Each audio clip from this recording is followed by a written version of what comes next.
Right now, Leah is facing the biggest dilemma of her 4-year-old life. The Lord of the Magic Tower calls the girl to him as if he were her biological father. At first, she finds it difficult to understand what is happening and how she ended up in a strange house among strangers. At that moment, she sees another young man in front of her who also wants to take Leah in his arms. This is none other than the Duke of the Empire and the famous swordmaster named Siegfried.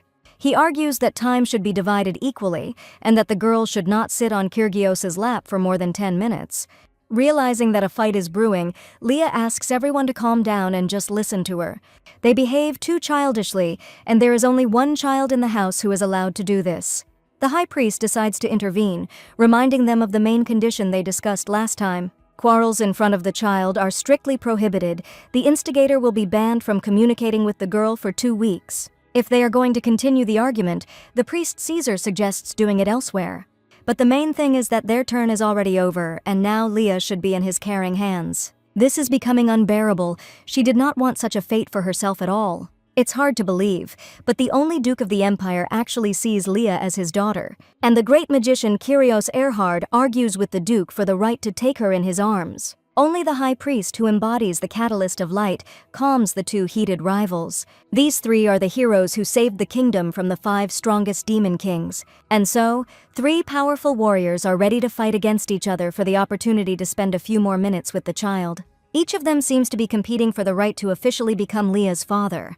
Kyrios suggests asking the little girl herself whose lap she wants to sit on. Looking at him, the girl does not understand why she is being put in such an awkward position. If she chooses one of the 3, the other 2 will be offended. In response, Leah loudly asks them to stop doing stupid things. She really doesn't like scenes of quarreling between close people. This answer makes everyone stop. She was not so brave before. Incredibly, it worked, and even Kyrgios promises never to make such a scene again. The trouble is, if the overconfident heroes discover her true identity, it's all over.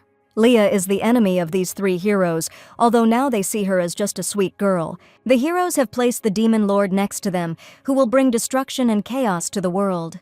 One day, opening her eyes, Leah realized that she had been reborn in the body of the novel's final boss. In other words, her new essence became a hybrid of human and demon, which gives her special power. She had already experienced an unhappy childhood when Leah was sold again and again at the servant market, until she received a prophecy from the demon god and was named the Demon Lord. This appointment of the young half-breed caused discontent among high-ranking demons. They imprisoned her in the castle before she could awaken her true demonic power. According to the plot, the protagonist of the novel invades the Demon King's castle after finding her in the dungeon. He destroys all the demons who stole her power and rescues Leah from the castle. But the ending of this story was not as bright as she wanted. Imprisonment in a demonic castle could not pass without a trace, even after a happy rescue. After being trapped in sorrow and despair for a long time, she awakens as the true demon lord. Ultimately, she dies at the hands of the novel's protagonist, and it is the prince who puts an end to Leah's life. It is impossible to imagine a more tragic and pathetic ending for a true villain, and now, in her present, she is locked in the Demon Lord's castle and lives here as a servant. Why, out of all the possible reincarnations, did she get such a pathetic character? Ever since she was reincarnated as Leah, the girl has been trying to escape, but ultimately remains a puppet of high-ranking demons. It looks like the damn pantry will never get tidied up, even though it all needs to be finished before lunch. At such moments, it is especially difficult to pull yourself together and believe that life will change. Moreover, the demonic servants are once again expressing their dissatisfaction with the new demon lord. They still haven't come to terms with the fact that the demon god chose a filthy half-breed as his successor. 2 thugs come here too often. You need to pretend to be a scared fool. One of them demands that every corner of the room be cleaned. They will come back here again in the afternoon to check. He reminds her that he was too kind to her, and that is the only reason why Leah is still alive. In response, the girl thanks the demon for his kindness and promises to make sure that after dinner they will not recognize this room. It's better for them not to know what Leah is really thinking and what will happen when she gets the chance to respond. If she awakens as the demon lord, there won't be a single scratch left between the 2 idiots. However, it is not always permissible to do as you please. You need to grit your teeth and continue to smile in response to insults.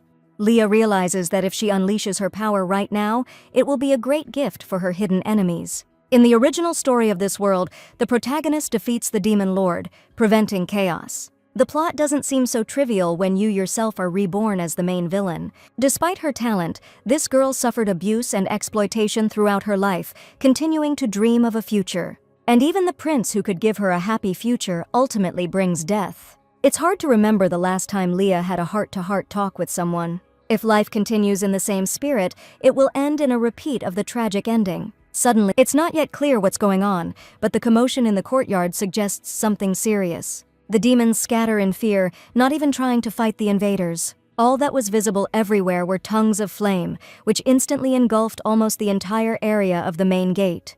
Such an atmosphere could not be caused by a simple quarrel between demons. Someone has infiltrated the demon castle, and it remains to be seen who exactly needed to step into this dark lair. Only the strongest warriors can dare to fight demonic entities. The screams grow louder with each passing minute, although she still cannot see the invading army. By this time, Caesar realized that they had spent much more time and effort attacking the castle than they had expected. Of the 5 demon kings, only one remained, but their stamina was almost exhausted. The high priest offers to strike with all his remaining strength, promising to reliably cover the rear. Now is not the time to hesitate. We must act decisively and quickly. After all, this is their last chance to capture the demonic castle and free the captive servants. Even if it costs them their lives, they are obliged to do everything for which they came to the damned lair. Luckily, the simple plan turned out to be the best one, and they actually managed to defeat the main demons. On this day, Duke Siegfried, along with a team of the strongest warriors, destroys all the demon kings. However, it looks like they will never be able to return home alive. Only in novels does everything end happily, but they are destined for a different fate. A second later, the Duke opens his eyes, but instead of the ruined walls of the castle, he sees something else. He finds himself in the infirmary, although he does not remember how the battle with the monsters ended or who brought him to this place. Turning around, Siegfried sees in front of him a little girl who smiles sweetly at her savior. This child waited all morning for him to wake up and did not move a step from his hospital bed. A few hours earlier, Leah was the first to open the gate and dare to go outside. One can imagine how scary it was to make contact with 3 invaders, although already at that moment she understood that the warriors had come only to save people from demons. After a brutal battle, weapons were scattered everywhere. There is not a single intact piece of furniture left here from the furniture that recently stood in the hall.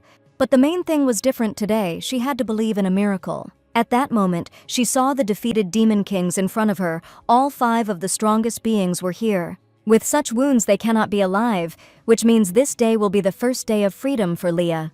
The demonic entities that had directly sucked out her power disappeared from the face of the earth along with the rest. She thought she would be stuck here forever, but suddenly she was overtaken by the discovery of freedom. The question remains as to who exactly were the 3 attacking warriors who managed to defeat the entire pack of demons. Looking at the wounded and exhausted soldiers, she could hardly believe that they were ordinary people. A mere human cannot possess the power necessary to destroy the demon king. At this moment, Leah realizes that the prince, like the hero of the original story, may still be a child. Then these people may well be the legendary heroes mentioned in the novel.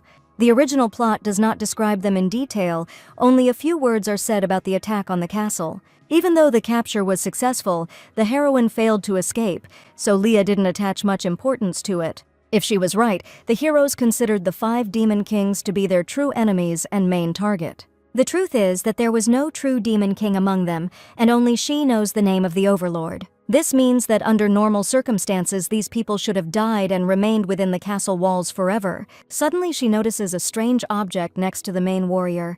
The crystal is a magical artifact that is used to store dark energy. Now that Leah thinks about it, she can feel her own energy coming from these people.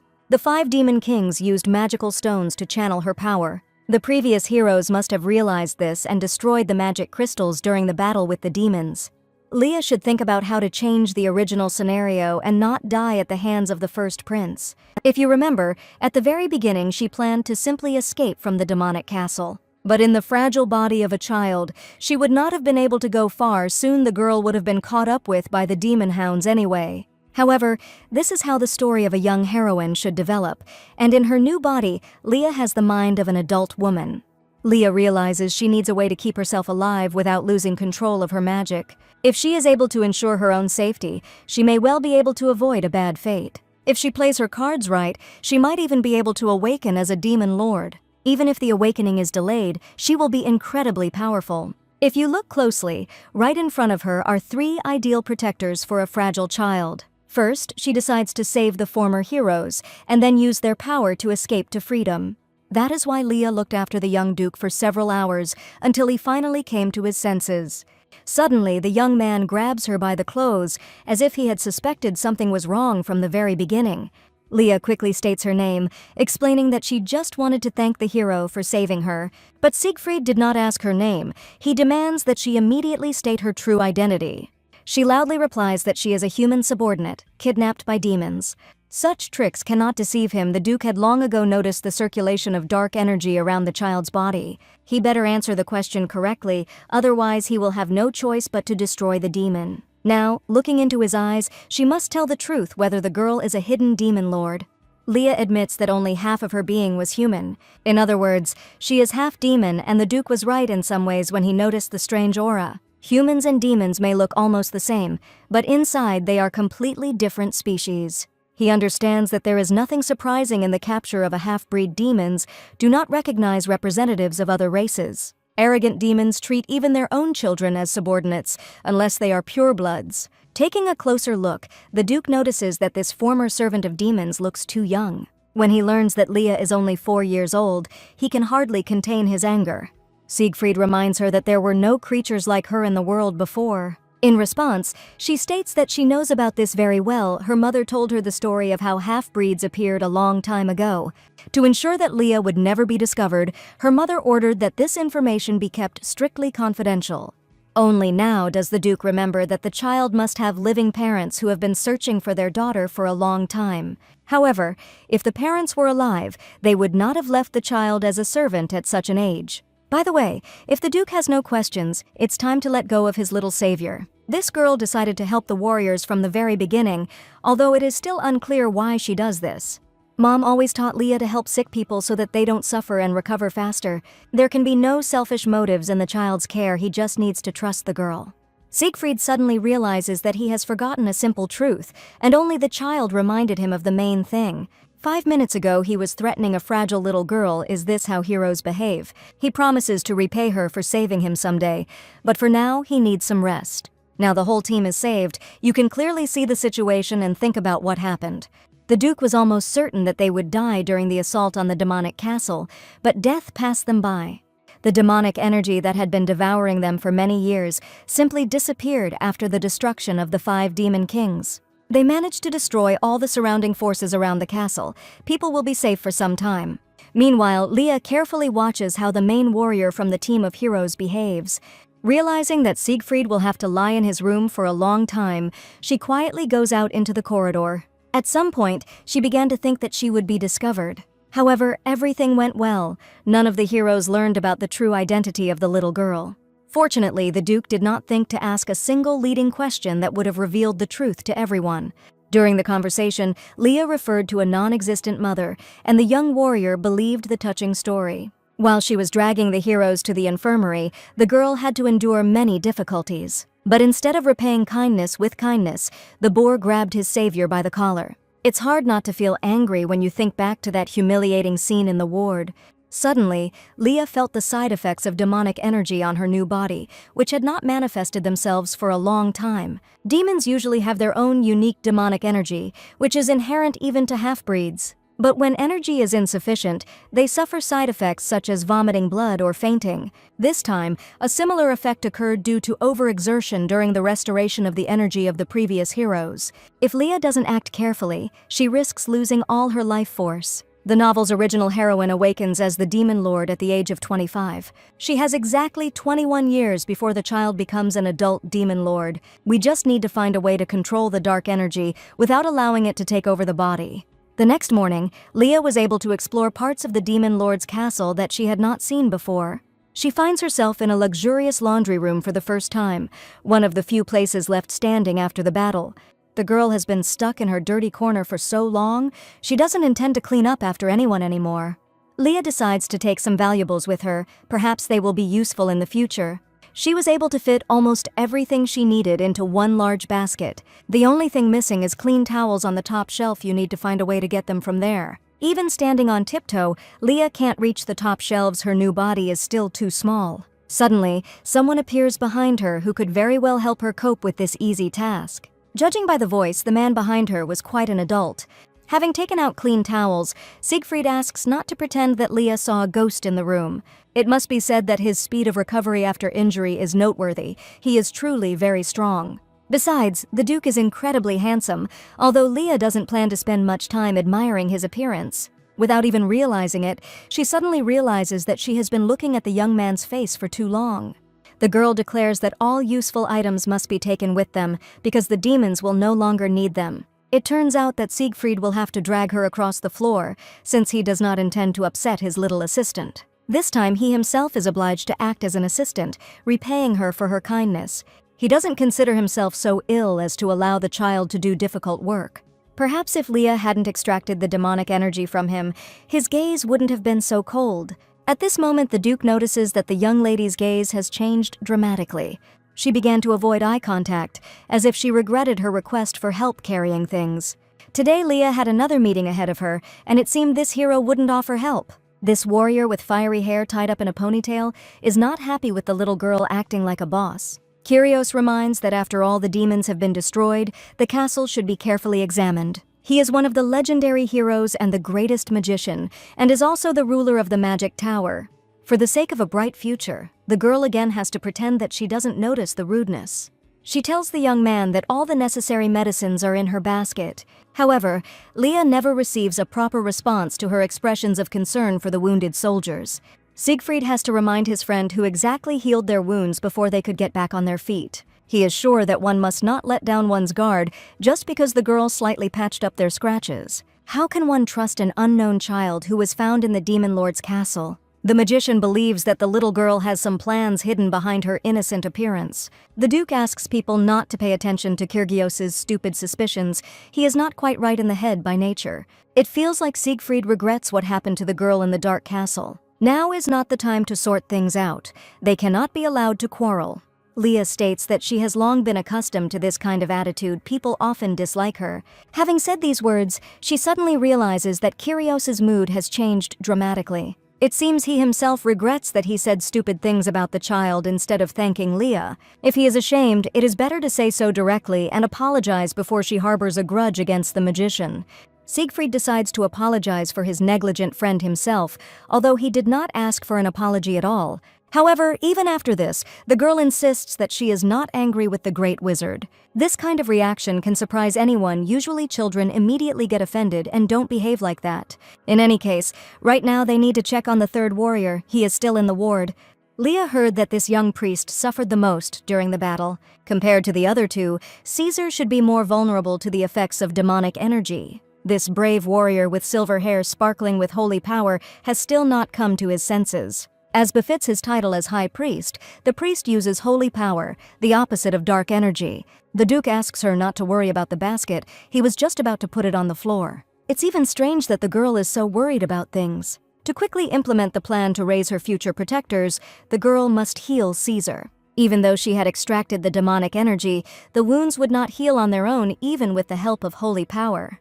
First, she decides to disinfect the wounds and then change the bandages on the whole body. It was better not to tell her that the Duke had to unwrap her bandages and reapply them. In fact, with this attitude, Leah is just trying to earn points for herself. Seeing her efforts, they will begin to look at the girl more favorably. Apparently, this is why Leah went a little overboard by pouring the entire contents of the bottle onto the priest's wound. It's hard to imagine how much the poor guy's wounds burn after so much spilled product. He must be feeling a burning pain even without regaining consciousness. To be honest, she didn't intend to do it at all. The medicine seemed to jump out of her hands and spill onto her hand.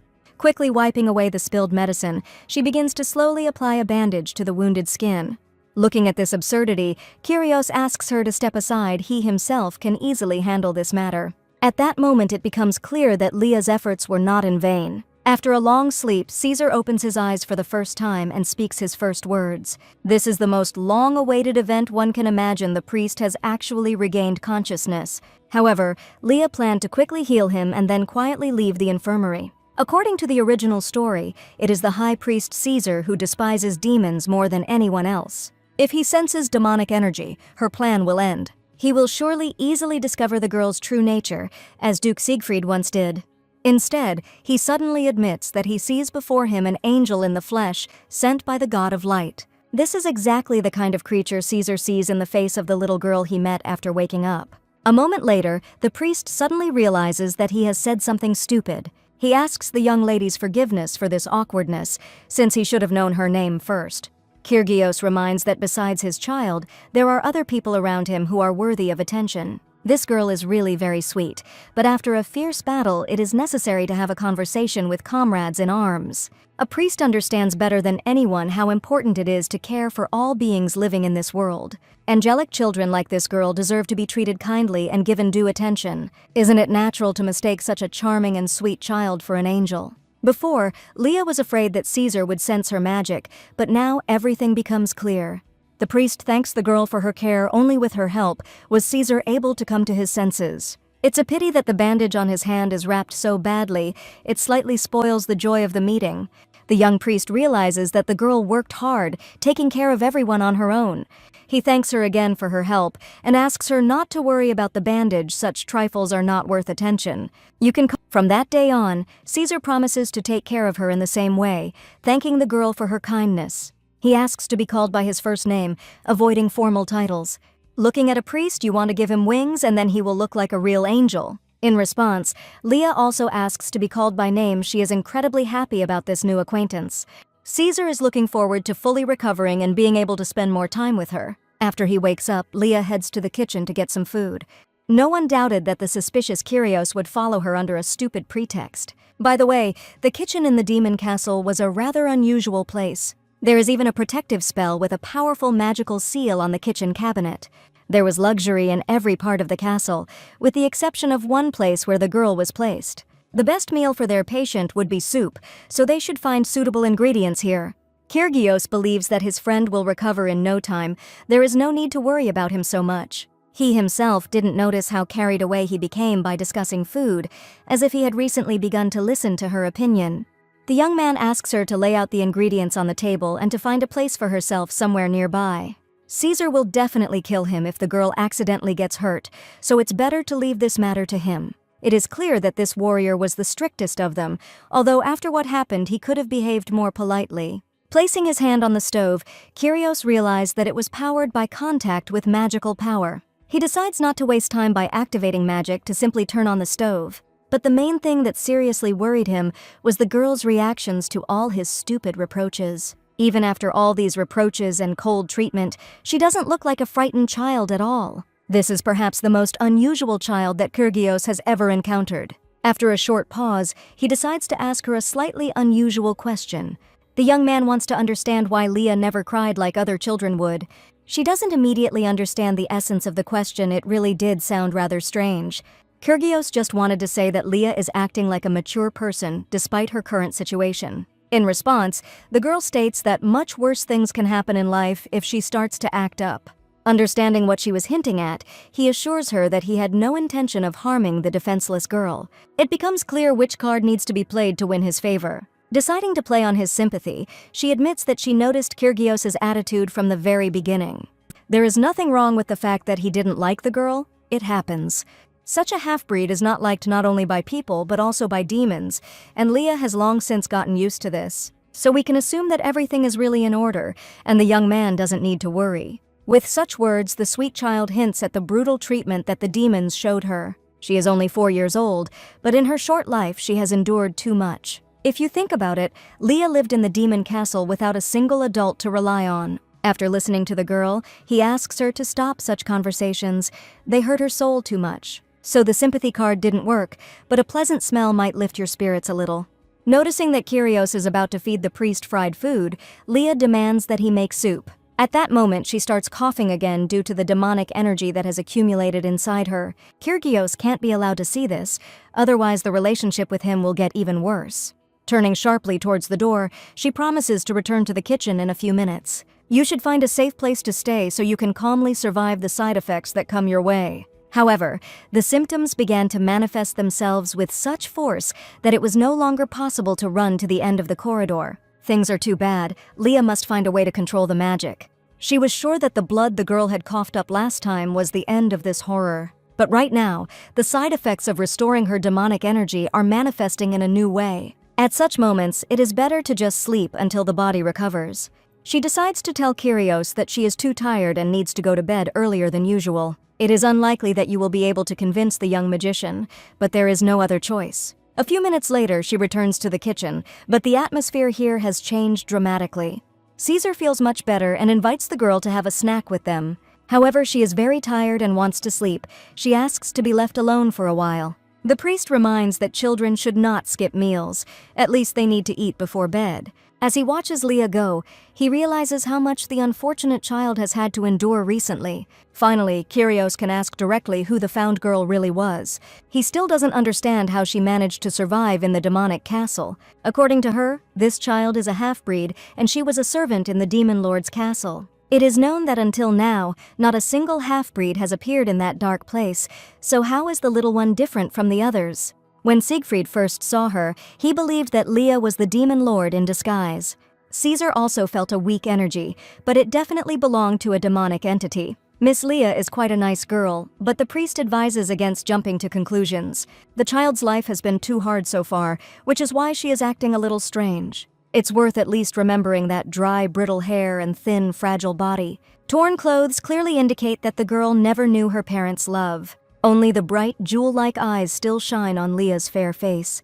The priest is sure that such children have no other choice. They are forced to grow up too early. And if Kyrios is incapable of feeling even a shred of sympathy for such a poor child, he has no soul. After a long tirade, the magician asks not to blame all the sins of the world on him. He only expressed his opinion. To begin with, all three decide to simply survive this night, and in the morning, many issues will resolve themselves. However, the next morning the girl was not around, and she decided to spend the beginning of the day alone. This sudden change seems a little strange. Usually Leah is the first one to go down.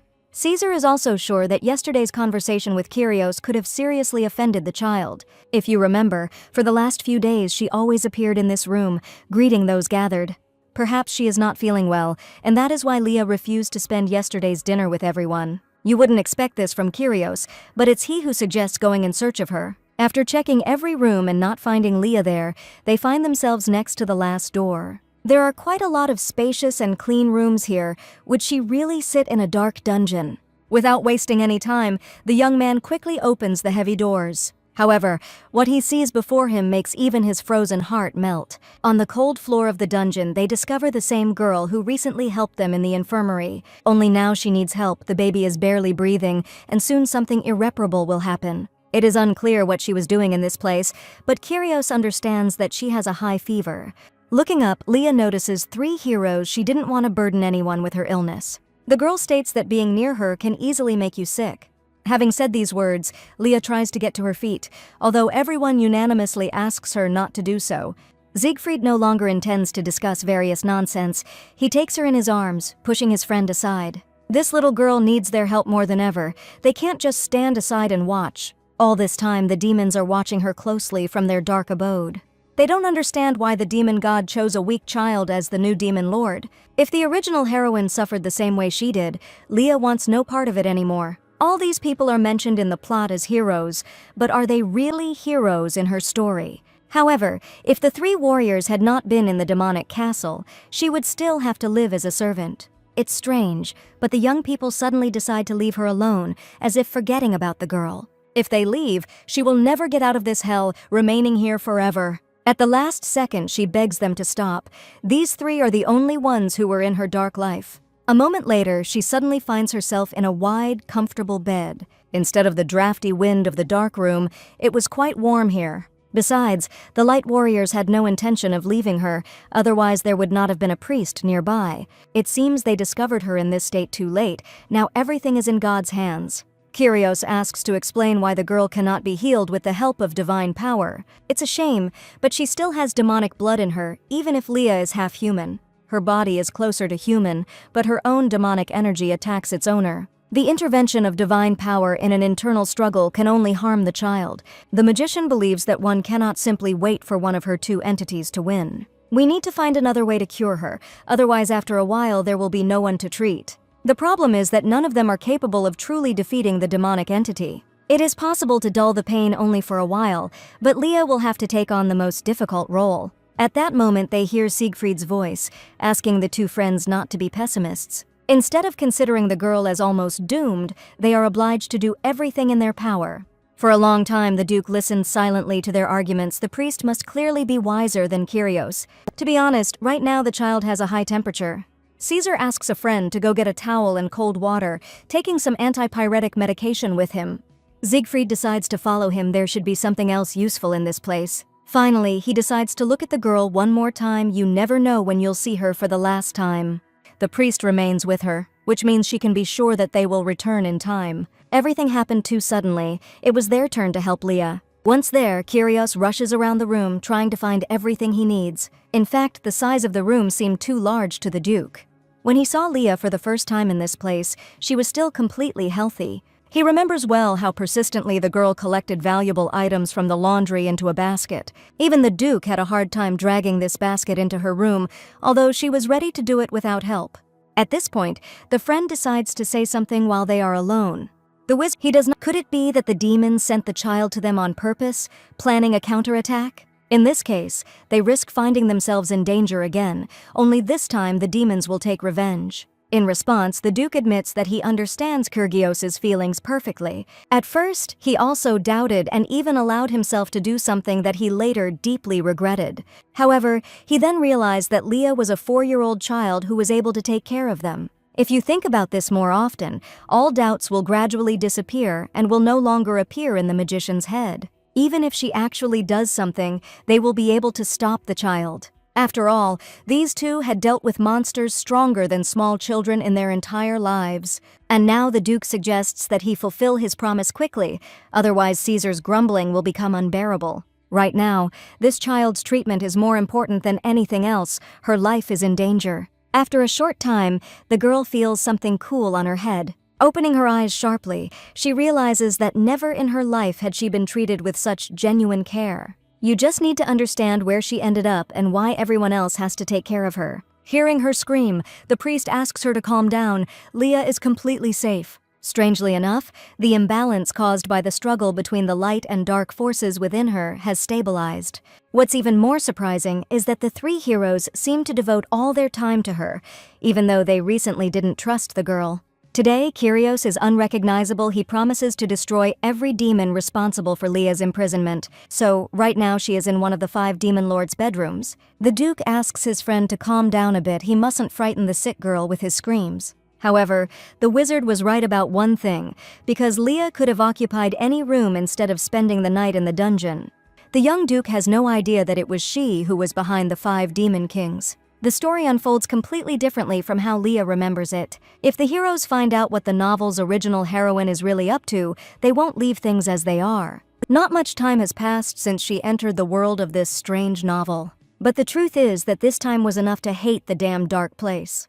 She admits that she did not occupy one of the rooms, fearing the return of demons to the castle. In response, Caesar assures her that she has nothing to worry about. The dark creatures will never return. If they dare to invade the castle again, Kyrios will personally engage in combat with the main demon. If there is something she wants to destroy right now, it is worth saying so right away. By the way, while she was sleeping, the high priest was able to establish a connection between the human and demonic entities. According to his observations, Leah was closer to a human child, which means that dark energy is alien to her. Only now does she realize that all this time she was pursuing a false goal, trying to turn them into pawns in a game. These 3 heroes were supposed to be just her protectors, but in the end, they became like real fathers. Leah reminds that people hate demons, she just can't go with them. But for the sake of racial justice, Siegfried went through many obstacles. Now, thanks to a lucky break, the time has come to prove that all the efforts were not in vain.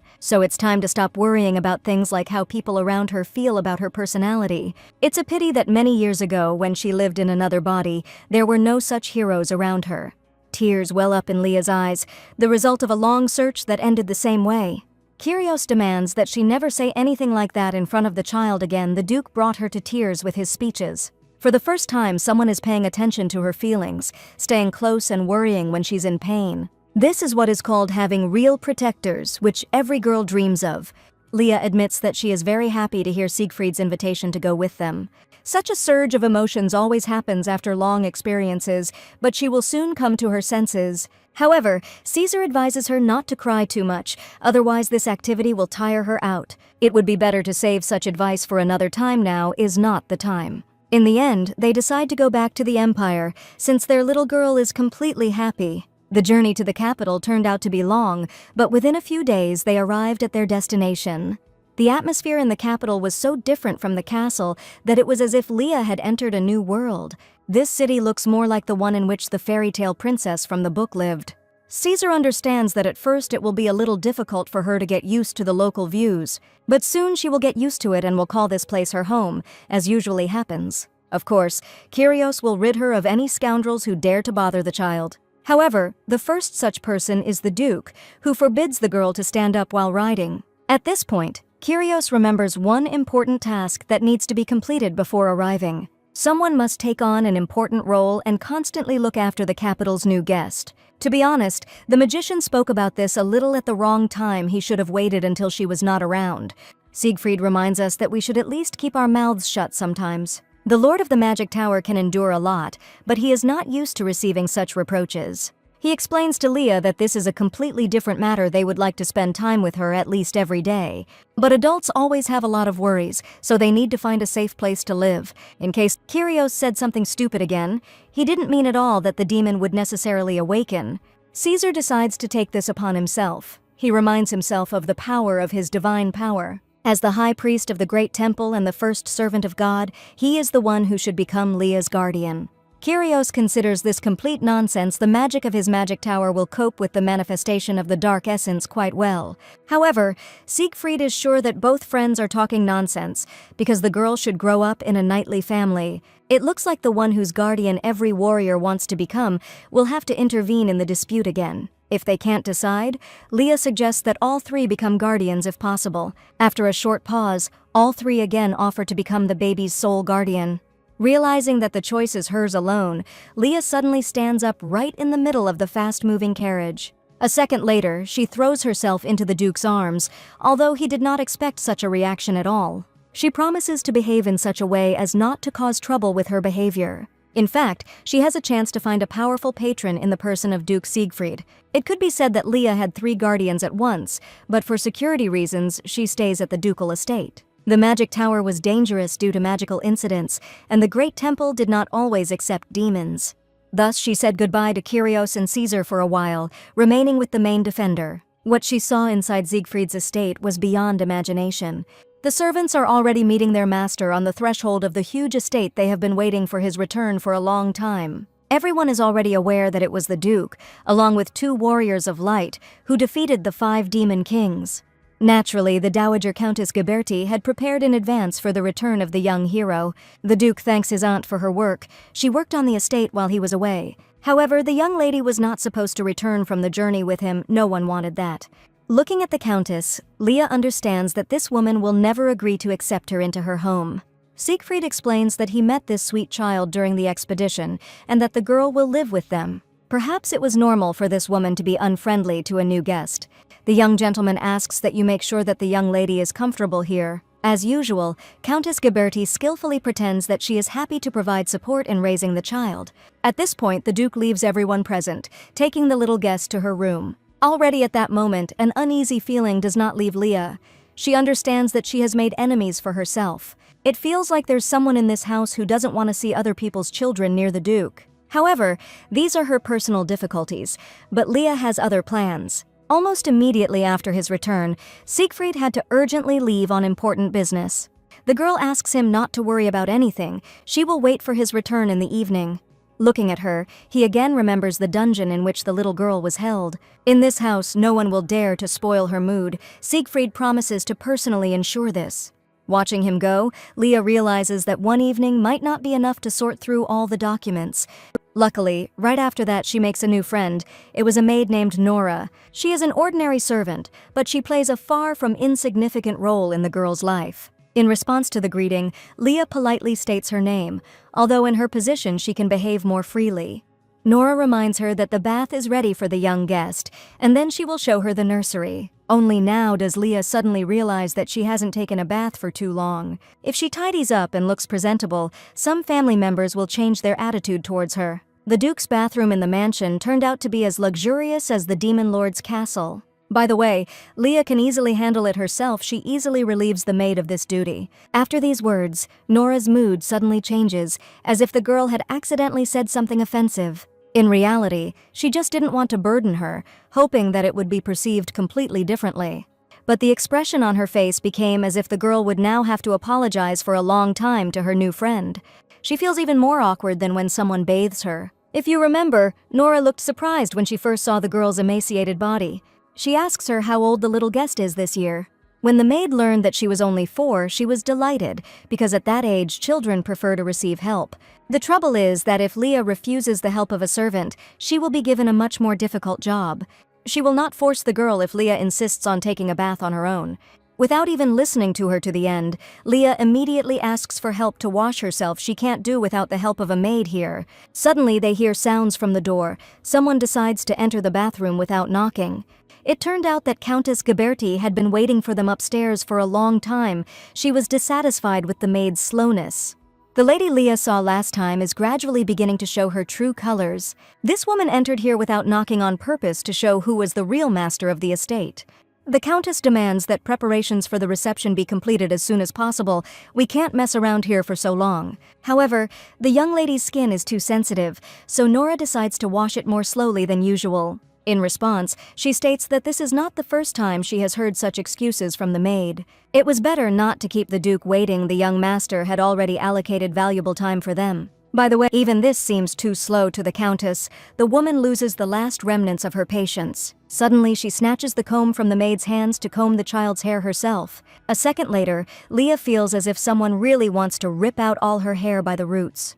The maid warns that the young lady's hair is very damaged and should not be combed so roughly. However, the woman is sure that a good girl should endure a little pain, and it will all be over soon. Turning to her, she agrees to endure it for a little while, although the pain is truly unbearable. It's hard to be a good kid surrounded by bad people who want to torture you. After just a few minutes, she has to run after the strange aunt, although there is no reason to rush. She assures that the Duke has been in the dining room for a long time, and they are already making him wait. The Countess could not understand what was special about this child and why the Duke brought her into the house. 30 minutes before, the woman arrived at the estate owner's office on a personal errand. She assures him that she is ready to help him with any question if the Duke has a task for her. However, he called her into his office only to discuss the situation with the little guest once again. Siegfried hopes that the Countess will treat her like a member of the family. The young master had never shown such warmth to his own nephews. Besides, he was always cold and callous, and never gave his heart to anyone. And now he brings a strange girl into the house in his arms, ordering her to be treated in a special way. If he plans to adopt her, Countess Ghiberti's children risk being left without their rightful inheritance. However, the Countess understands that first of all, she should take care of maintaining good relations. It's too early to talk about succession, and besides, they have a serious rival. Meanwhile, Siegfried is really waiting for Leah. He has long missed her sunny smile. The same can be said about the girl who instantly bursts into the hall. The Duke is indeed busy with important matters, but on Leah's first day in residence, they can be postponed.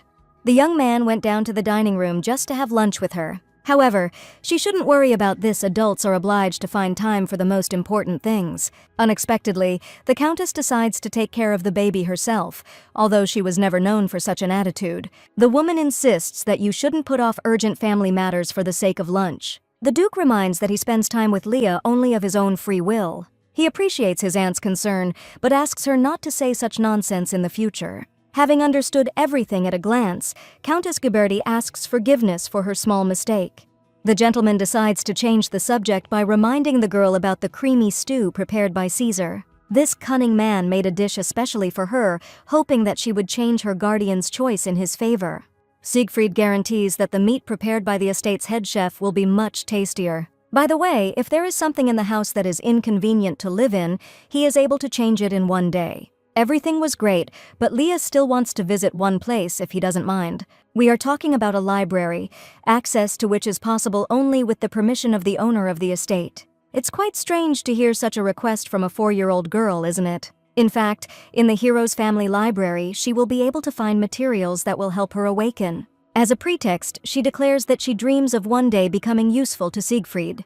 If she reads a lot of books at her age, then in the future she will be able to help with the complex affairs of the estate. Of course, the Duke will not object to visiting the library, but not for the sake of benefit. First of all, he asks the girl to find some benefit for herself in order to quickly forget the hardships of the past. God knows she didn't want to use the forbidden technique, but she had no choice. Leah suddenly reminds that her mother also really enjoyed going to the library. That's why she so wants to visit a real big library, just like her mother did. Such forbidden techniques always have the same effect on those who have a heart. No one doubted that the Duke would not ask unnecessary questions and would simply give his consent. At this point, the Countess warns that the family library contains many valuable books. She's a little worried that Lady Leah might accidentally ruin one of them. After listening to her opinion, he declares that books are not the most important thing in life. Much more important is the desire of this child, which is worth the entire family library. If it was Siegfried who decided to take care of this unfortunate girl, he is responsible for her condition. Now the Duke suggests that we begin dinner before the food gets completely cold. He actually managed to protect Leah while maintaining respect for Countess Ghiberti. After he allowed Leah to go to the library, a pleasant dinner followed at the family table. It was a pity that the servant had to interrupt them, asking the master to leave for a few minutes. Quickly getting up from the table, the Duke apologizes to the guest of the estate, but he is forced to leave. He advises to finish this meal slowly and then have a good rest. Having said these words, the Duke leaves the dining room just as quickly, going after his assistant. By the way, the Countess also jumped up from her seat quite quickly. Finding herself next to the girl, she abruptly snatches the spoon from her hands, offering other cutlery. For some reason, the Countess believes that it would be much better for Leah to get used to adult cutlery. It seems she won't back down until she actually uses these awkward devices. Even if it's a little hard, she must put an end to this hidden struggle. Gripping the spoon tightly, the girl manages to scoop up some of the stew, although it turns out terribly awkward. The spoon turned out to be much heavier than she expected and ended up falling onto the new expensive carpet. Anyone who saw this scene would hardly blame the child for everything. However, at that moment, Leah realizes that her new body needs training in basic things. Suddenly, Nora realizes that the Countess is accidentally saying nasty things about the girl out loud. In response, the woman demands that he not interrupt her. Besides, the little brat does not understand human words. Now the maid should silently clean up the mess caused by the scoundrel. Having said these words, the Countess hastily leaves the dining room, heading to her room. Today, for the first time, she dared to say out loud everything she thought about their new guest. The maid asks the young lady to forget about it. The Countess has always been known for her capricious character. Surprisingly, in response, Leah asks her not to worry. She really didn't understand anything. Compared to the Demon Lord's castle, this woman's level of hostility is negligible. In this case, Nora decides to feed the girl herself, holding the heavy cutlery. As soon as she finishes lunch, she promises to give her a little tour of her new room. Never in her life had the girl had such a huge, wonderful room. Overwhelmed by emotion, she clutched the maid's collar too tightly. Realizing that the clothes were torn, she insists that the dress still needed to be replaced with another one. Leah realizes that she used too much force a second ago without even realizing it. The small problem is that the material of this dress tore easily, like the cheapest fabric. Meanwhile, Nora decides to put Lady Leah to bed a little earlier. The girl might be tired after the first day. Finding herself in a comfortable bed, she involuntarily recalls those hard beds on which she had to sleep before. At this point, the maid leaves the bedroom, but promises to arrive at any time as soon as she is called. To be honest, Leah had no doubt that the room would be decent, but she didn't expect such a large scale. Gradually, she begins to understand that she does not want to lose her happiness just like that. In order to maintain this, she should set clear goals for the future. And most importantly, she must avoid meeting the main character at all costs. Furthermore, Leah will not be able to provide for her future life unless she achieves financial independence. One day, she will fulfill her destiny, awakening as the Demon Lord. But before that day, along the way, she will encounter many who will delay the moment of her awakening. First of all, we are talking about the Bartoloa clan and its leader, an immortal demon of the second demonic rank. Right now, he's too busy dealing with the aftermath of the hero's invasion of the Demon Lord's castle. But Leah knows that the day will come when the demons will come for her to return the mistress to the castle. Then her carefree life on the Duke's estate will come to an end, replaced by running and pursuit. However, all the problems will be solved in 1 second if she can wake up. It's true that right now, more than anything in the world, I want to fall asleep and not wake up until the morning. Maybe she's thinking too much because she's been feeling sleepy for a long time. This girl really has a lot to figure out, but first she needs to gather her strength. At the same time, in the office of the head of the Orleans family, work is just beginning. Siegfried expected something like this, but until the very end he hoped that everything would not be so bad. Having retired for a short time, he missed the moment when problems engulfed the entire estate. Even now, when the Duke is overloaded with work, he cannot forget Leah's words about her mother. A typical 4-year-old just wants to play, but this girl is committed to her education. It's worrying when a baby seems too old, but there's no doubting Leah. At that moment he hears a knock on the door. The assistant asks to give him a little time. He arrived just in time. The young master ordered a personal letter to be delivered to Kyrios. By the way, at the same time he could go to the confectionery store and buy something tasty for the baby. However, the Duke decides to do it himself, without distracting his assistant from important matters. After a short time, he decides to visit the children's room. This time, he didn't come to her empty-handed. Children are always delighted with delicious cookies. For some time, Siegfried has to wait near the door because Leah still hasn't responded. If the girl is already asleep, he can simply leave a small gift on her table. Stepping over the threshold of her room, the Duke suddenly realizes that he has arrived on time. If he hadn't decided to bring the girl some cookies, she might not have lived until the morning. Looking at the torment that Leah is experiencing, for a long time he cannot understand what is happening to her. In fact, that night she was expected to meet the current head of the Bartoloa family. The problem is that you can't refuse such a meeting when it is scheduled in the space of sleep. He offers Leah to swallow a medicine that will help her control magic. At first, the girl looks at the pill, not daring to take it in her hands. The look with which the man offered help could only belong to an evil creature. In the end, she agrees to take an unknown medicine from his hands. The thought that there might be poison inside the pill is a little scary. However, she is overcome by the feeling that everything has already been decided and there is no chance of refusing help. A moment later, Leah falls to the floor, feeling the dark magic spiraling out of control. Looking at her, the man is convinced that this experiment was doomed to success from the very beginning. It was at this moment that she suddenly opened her eyes, finding the frightened Duke next to her. Being in the dream space with that strange gentleman, she was sure that she would die. Turning around, she notices how much her nightmare has disturbed Siegfried. He is sure that after what she experienced in the castle, she had a nightmare, but it will soon end. Until she gets better, the Duke is ready to stay in this room and not leave the girl's side for a single step. She admits she was a little nervous before going to bed tonight. Just because Leah has managed to get close to the main characters doesn't mean she's allowed to let her guard down. She had to be careful, otherwise she would be dragged back to the Dark Tower to the Demon Lord. Holding the baby tightly, the Duke once again promises to stay with her until the morning. She has nothing to worry about. No dark creature will be able to get close to her again. It is clear that the girl does not want to let go of her guardian, who can be considered her father. This is exactly what Siegfried warned her about when he asked her not to worry about her past. Seeing her in this state, you clearly understand that Leah was still just a child. However, things cannot be left to chance, and the Duke decides to invite a family doctor to the house. Fortunately, after the Duke visited her room, the girl managed to fall asleep almost immediately. Only now does she understand that for the sake of her peace of mind, he left all his business and spent the night here.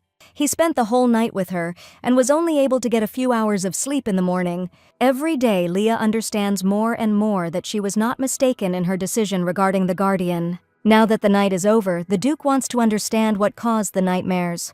Perhaps her bed was too uncomfortable, and the Countess should be asked to replace the furniture in the room. He says that a doctor will be here soon and the girl needs a thorough examination. If she doesn't argue and passes the examination, he promises to let her visit the library right away. By the way, the family doctor didn't keep us waiting long, he was already at the door. A young man named Bernice is pleased to meet him, hoping he has not caught the young lady by surprise. He notices that she is behaving too formally, although their communication does not suggest such a thing. So, after a short introduction, he suggests not putting the main matter aside. 10 minutes later, the doctor finishes his examination. He no longer has any doubts. It appears that the girl has been malnourished for a long time, and her growth is lagging behind other children. But if from now on she eats a lot of healthy food, she will grow up healthy and strong. Finally, the doctor decides to treat her to a delicious candy for her patients during the examination. But the main reward was still ahead, because the Duke himself promised to allow her to visit the library. He declares that from this moment on, the entrance to the library becomes open to another member of the family, so the start of today easily made up for the nightmares. Left alone with the young doctor, Siegfried decides to confess something. He had not previously spoken about the nightmares the child had after arriving at the estate.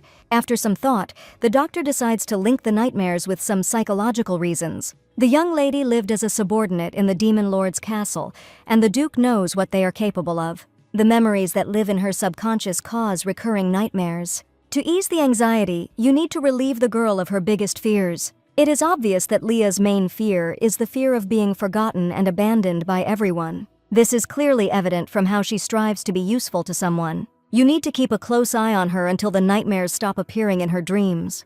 In the middle of his conversation with the doctor, Siegfried hears a knock on the door. The servant reports that the Lord of the Magic Tower and the High Priest have arrived at the estate. I need to meet the two friends in person, otherwise Kyrios will start grumbling again. During the conversation, the young magician assures the priest that Leah missed him more. Seeing the Duke, they were slightly surprised that the owner of the estate came without his main guest. Unexpectedly, he suggests getting straight to the point, without wasting time on unnecessary conversations. There is something that needs to be discussed regarding the girl and her constant nightmares. Kyrios was confident that after being rescued from the castle, Leah had no reason to worry. However, this morning a doctor was here, and he believes that the cause lies in the child's psychological trauma. During my stay in the castle as a servant, something happened that is now being repeated in my dream. To make the nightmares go away, the doctor advised ridding the girl of her biggest fears. According to Siegfried, Leah's greatest fear is that she will be abandoned again. In this case, Caesar suggests simply assuring the little one that she just needs to grow up well. Kyrgios agrees that a 4-year-old shouldn't have to worry about adult problems. However, at this, he asks his assistant to bring her to the room. Leah will surely be glad to see Caesar and Kyrios. Meanwhile, she finds herself in the large family library of the Orleans family for the first time. It's hard to believe that anyone could read all the books on the shelves. The Duke warned the maid that the young lady could stay there as long as she wanted. And yet, looking at Nora's clothes, Leah again thinks about the terrible quality of the material. After that incident with the torn collar, she began to look at everything more carefully. As expected, the clothes of all the other servants were also hastily sewn from coarse, cheap fabric. Even the buttons on their uniforms were missing, as if this state of affairs had long since become the norm. Given the Duke's wealth, he would not cut back on such trifles. In that case, there was only one person capable of interfering with the ducal family's budget.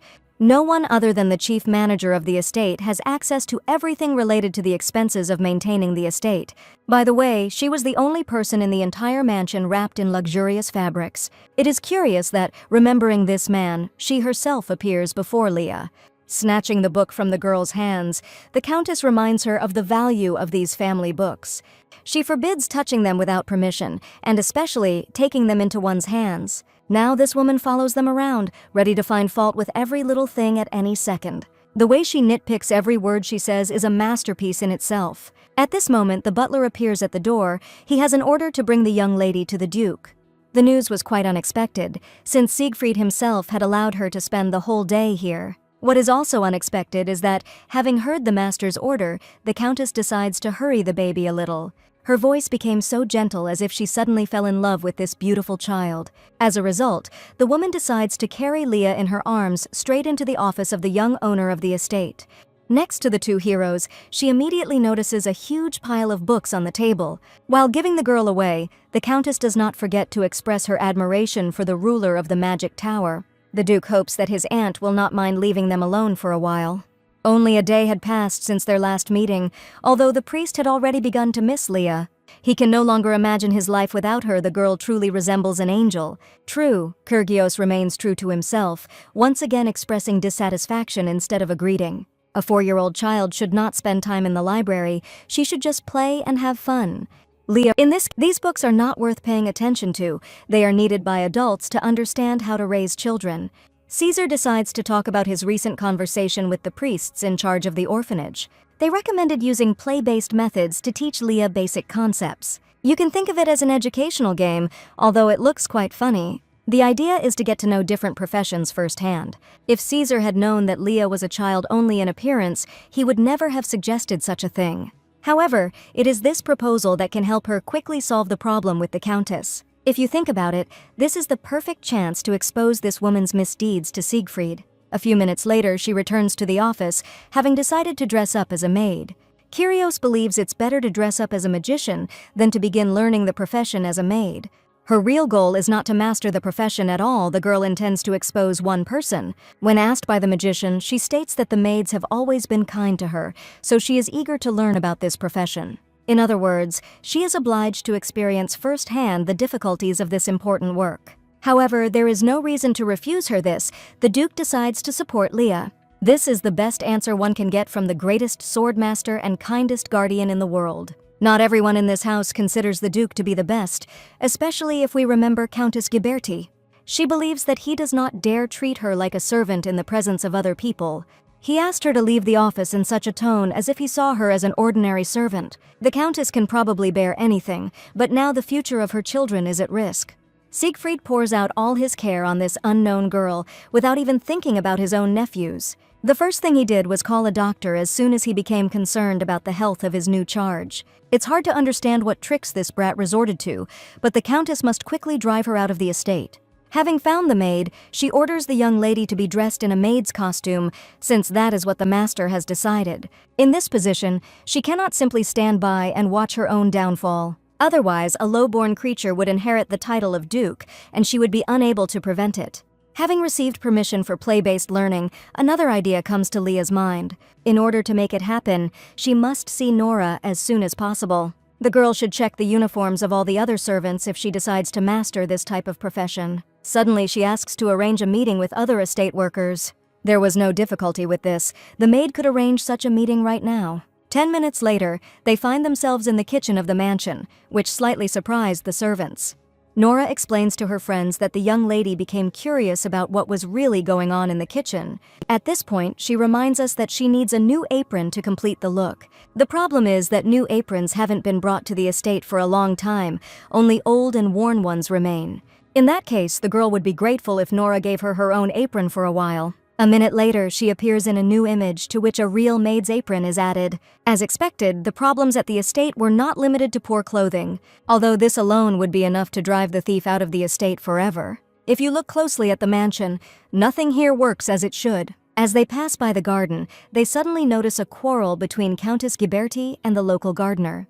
She accuses the old man of madness if he seriously passes off this flower as a red rose. It's hard to understand why she keeps making scandals over trifles. To top it all off, the woman hits the poor old man with all her might on his sore knee. The Countess claims to have paid a huge amount of money to fill the garden with beautiful red roses. Looking at this, the girl involuntarily recalls the treatment she received during her imprisonment in the castle.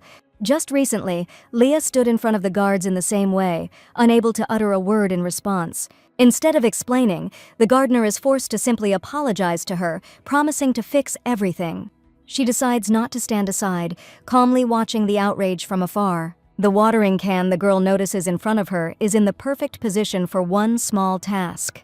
At first, the little girl pretends that she has come to greet her dear aunt. However, she accidentally hits the watering can before she can stop. It's easy to guess what happened to the Countess's dress a second later.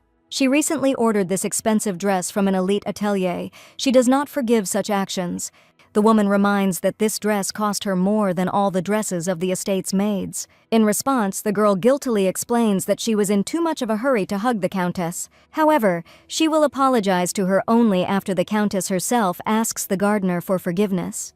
Leah saw how she accidentally stepped on her grandfather's pants, leaving a dirty stain on them. Perhaps this is the first time she has heard such reproaches addressed to her.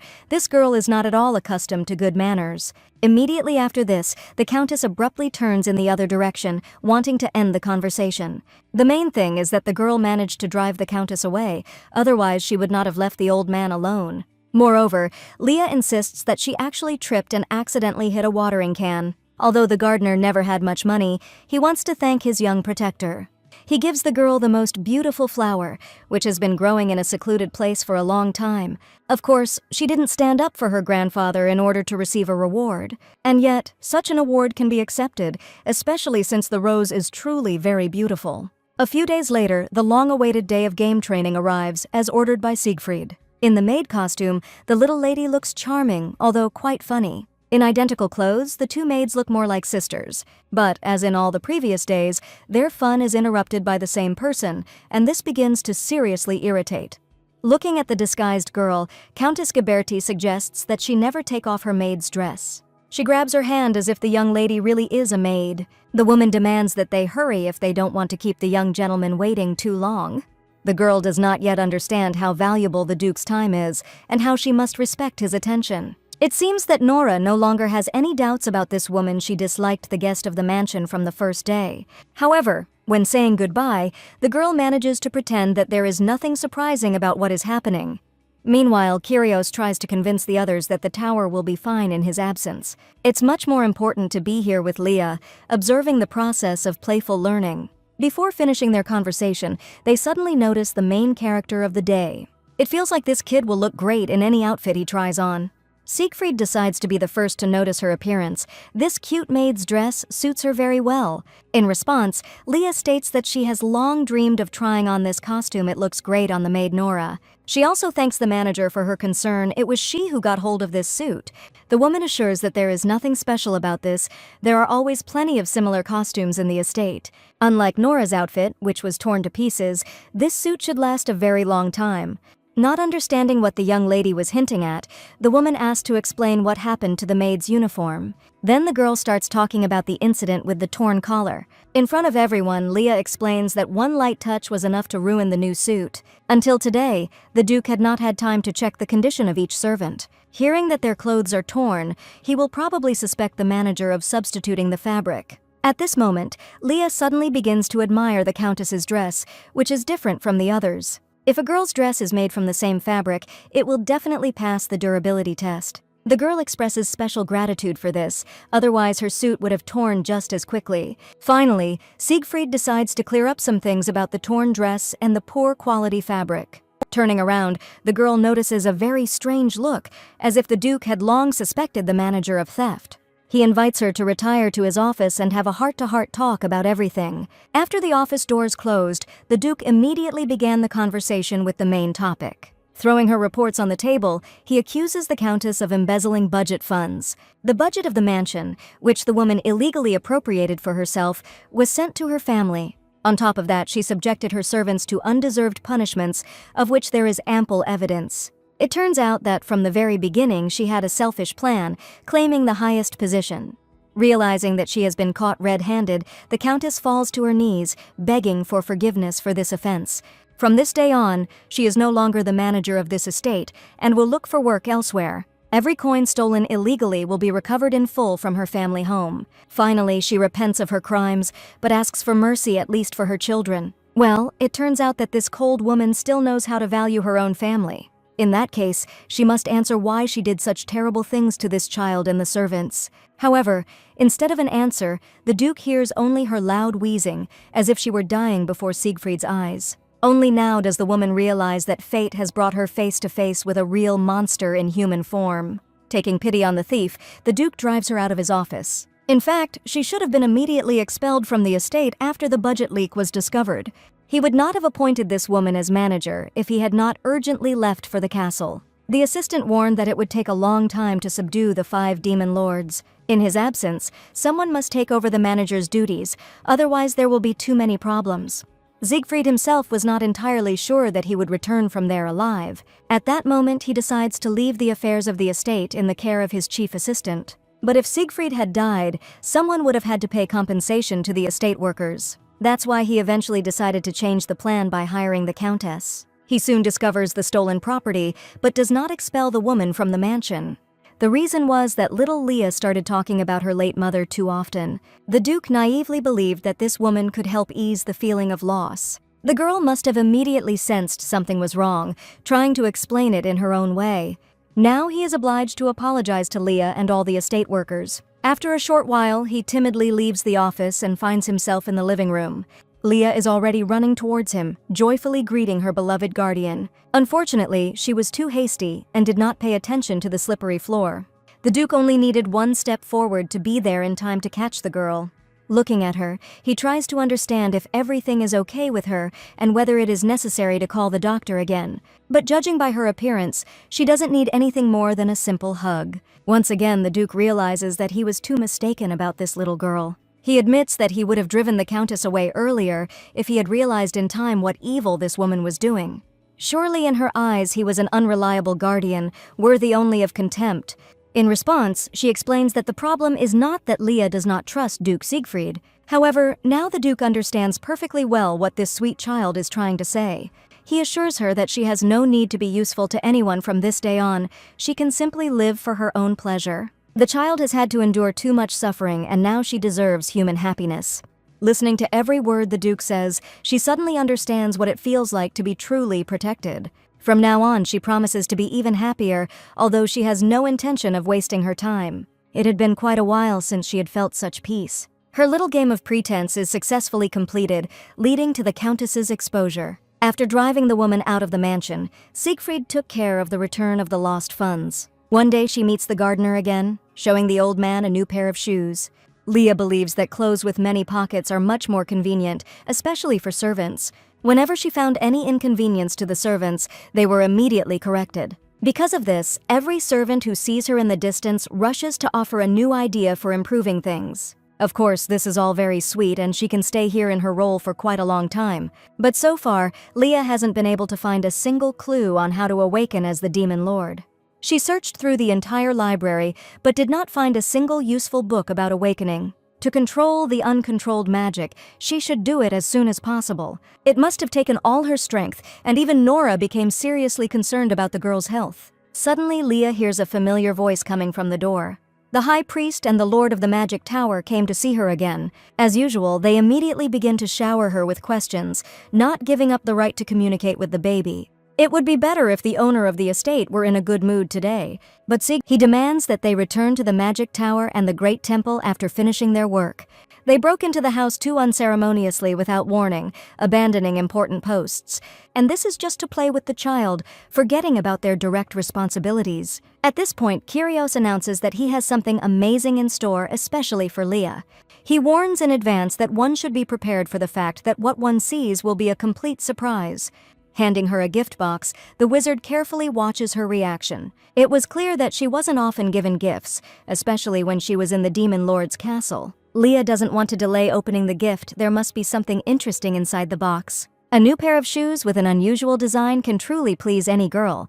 The magician claims that such shoes are now very popular among children in the capital. You just need to try it on yourself and make sure that Kyrgios didn't mix up the size. It turned out that the wizard was able to choose the perfect size, and the shoes fit perfectly. He invites her to walk around the room. They should be not only beautiful, but also comfortable. Having taken her first step, the girl suddenly hears a strange sound coming from somewhere under the sole. If she hasn't got anything mixed up, she is wearing those same squeaky shoes that the children of wealthy landowners wear. Every time she takes a step, the same funny sound is heard. The problem is that mentally Leah has long since grown beyond the age of a 4-year-old child. Everyone unanimously declares that the shoes look great on the little one, and Kyrgios was finally able to choose something decent. She had to pretend that she was delighted with the gift from the ruler of the Magic Tower and wanted to walk down the street as soon as possible. At this moment, the general joy is interrupted by the loud voice of the assistant. He has an urgent message. The young man reports that representatives of the imperial family have contacted them. To celebrate the victorious conquest of the demon lords, the ruling family throws a huge banquet. It's time to remember that more than a month has passed since they returned. Kyrios cannot understand why the imperial family suddenly became concerned about the defeat of the demon lords. Usually the empire only cares about itself.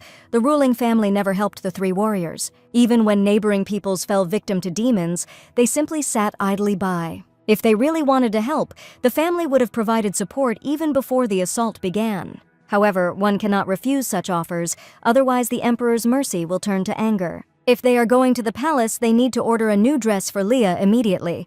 The priest suggests finding a tailor among the talented workers of the estate. There are certainly skilled craftsmen here. The trouble is that if Leah runs into the main character living in the palace, it's unknown what will happen to her. She wants to know if she really needs to go to the palace or if the girl has the right to refuse. Caesar advises not to doubt this, especially since they will not be able to leave her alone. In response, she reminds him that the invitation was written out only for 3 heroes, which means she will be superfluous. They saved many people, while a small child did nothing to deserve an invitation to the banquet. In that case, none of them will accept the emperor's invitation and will also stay at home. Siegfried is convinced that the main guardian should always put his ward first. Moreover, spending time with the baby is much more fun than boring gatherings at the imperial table. The priest suggests that Kyrios should not rush into refusing. He could very well sit with Leah alone. They don't want the girl to feel deprived of social attention. Convincing the heroes turned out to be much more difficult than she thought, so she had to accept the invitation. Leah suddenly changes her mind, announcing that she is also going to the palace to meet with the ruling family. The prince is not yet the main character of her story, which means everything can work out. Moreover, the key to the demon lord's awakening may be hidden in the imperial palace. A week after receiving the invitation, their carriage was already approaching the main gate of the palace. Slowly descending to the ground, she already understands that she resisted for so long in vain. Leah couldn't even imagine how beautiful this place would turn out to be. There were quite a lot of people everywhere, so Kyrgios asks her to stay close to her guardians. It seems like she'll finally be able to relax a little this evening. A few days before their arrival, the 3 of them argued at length about what dress to choose for the child for the event.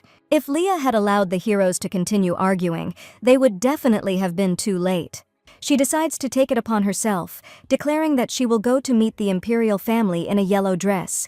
And so, after much effort and debate between the 3 heroes, they finally reach the corridors of the palace. The Orleans family estate is also magnificent, but compared to the emperor's palace, it is nothing. As they approach the main hall, they hear the voice of a servant announcing the name of Duke Siegfried. This means that all the assembled guests will greet them with their eyes when they enter the wide hall. And indeed, upon crossing the threshold of the large banquet hall of the imperial palace, all the guests fell silent for a second. The servant continues to loudly announce the names of the 3 heroes who saved the empire from demonic entities. Whispers of guests can be heard everywhere. They are discussing the strange little girl who arrived from the castle. At this moment, Caesar picks her up, realizing that she is now having a harder time than everyone else. He reminds us that it's normal to feel nervous when you're in a place like this for the first time. Of course, the priest only says this because he overheard the guests' conversations. Leah asks him not to worry. She is not afraid to be in a strange house with the 3 heroes. Immediately after this, the voice of the main man who invited them to the palace is heard next to them. Emperor Descartes personally greets the 3 warriors, expressing gratitude for their contribution to the war against the demons. The woman next to him is the 2nd empress of the Philomel family, and she behaves quite modestly. But the child standing next to her is much more important to the girl's story. The golden hair with a reddish tint is unmistakable. It is none other than the first prince. Right now, her first meeting with the novel's protagonist and Leah's favorite character is taking place. The first Prince Rachius was born from the union of an emperor and a foreign empress. After the early death of the empress, the boy suffered constant harassment from his second wife. And all this with the tacit consent of his own father, the cowardly Emperor Descartes. Leah is not in a position to feel sorry for anyone right now, but she can't help but feel compassion. In response to another compliment, Caesar declares that fighting the dark forces is their duty. At this moment, the emperor notices the child whom the heroes saved during the capture of the castle. The girl immediately greets His Majesty, thanking him for the opportunity to be in the imperial palace. The Duke reminds that the girl is currently under his official guardianship. It is clear that the child has not yet had time to become familiar with court etiquette, but it is only a matter of time. Fearing that she might make a mistake, the 3 decide to take their leave and go away for a while. An hour later, Leah finally gets a chance to take a little break from the hustle and bustle of the large banquet hall.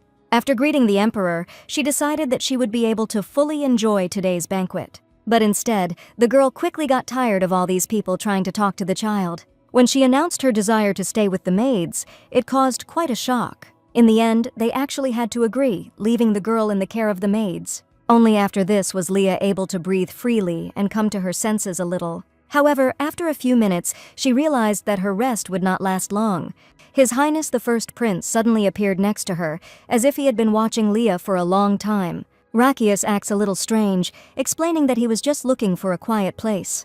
If his presence disturbs the young lady, the First Prince promises to leave the room immediately. Without waiting for an answer, he decides to take his leave and find another free room for himself. The surprising thing is that the girl had no intention of letting him go, much less driving him out of the room.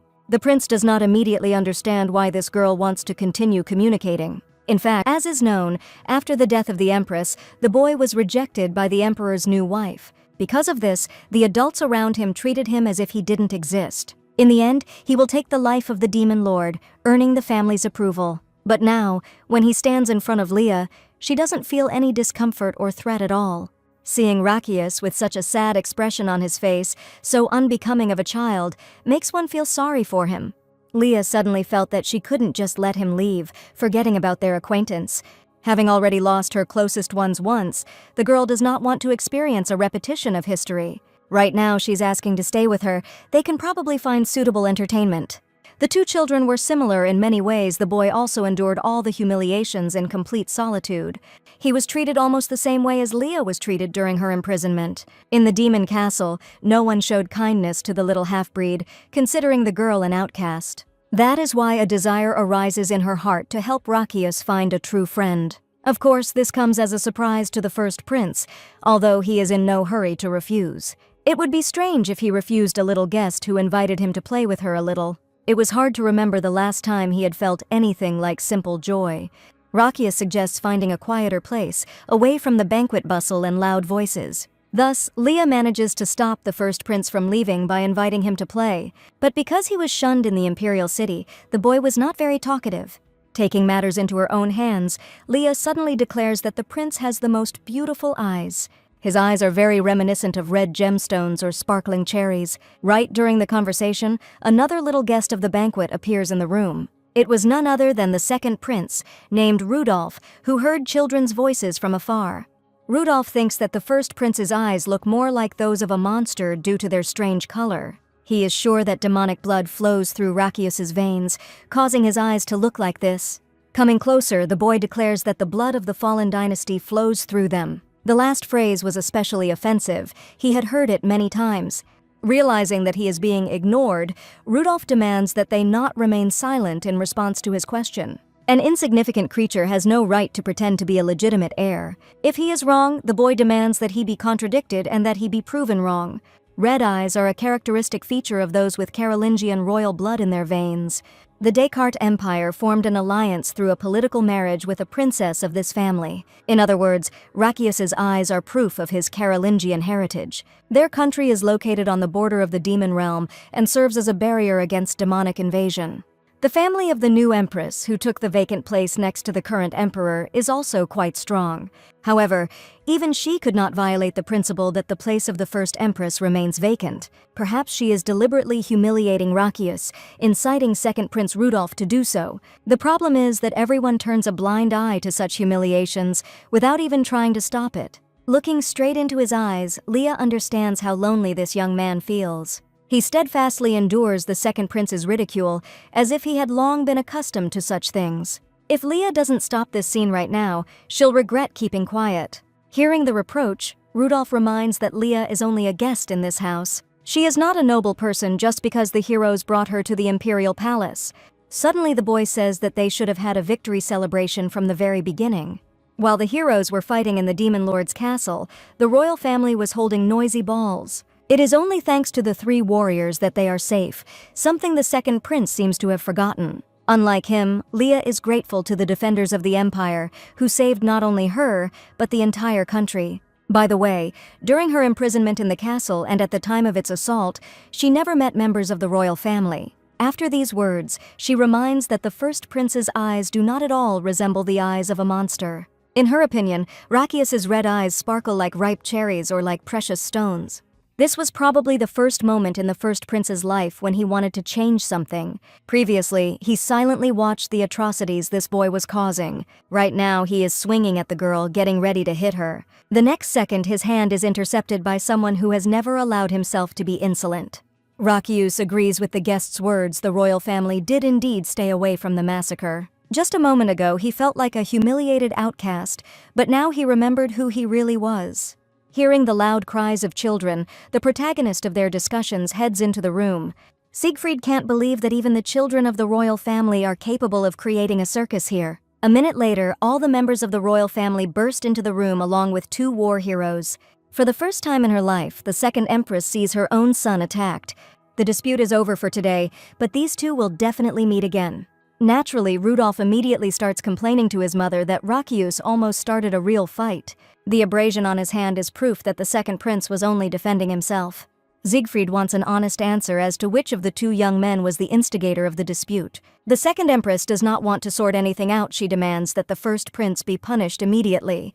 Frankly speaking, this boy always seemed rude to her, and today she was able to see for herself. It is clear that it was Rudolph who created the trouble by putting the prince at a disadvantage. If this continues, he risks quickly losing influence. Right now the boy can't defend himself, but today he finds a strong ally in Leah. The girl declares that the first prince has done nothing for which he can be condemned. Without doing this, Rakius would likely have tried to take all the blame for this conflict. She begins to tell how it was the second prince who first tried to hit her. In other words, just a few minutes ago, an attempt was made on their sweet little girl's life. However, she continues to say that the first prince was there in time.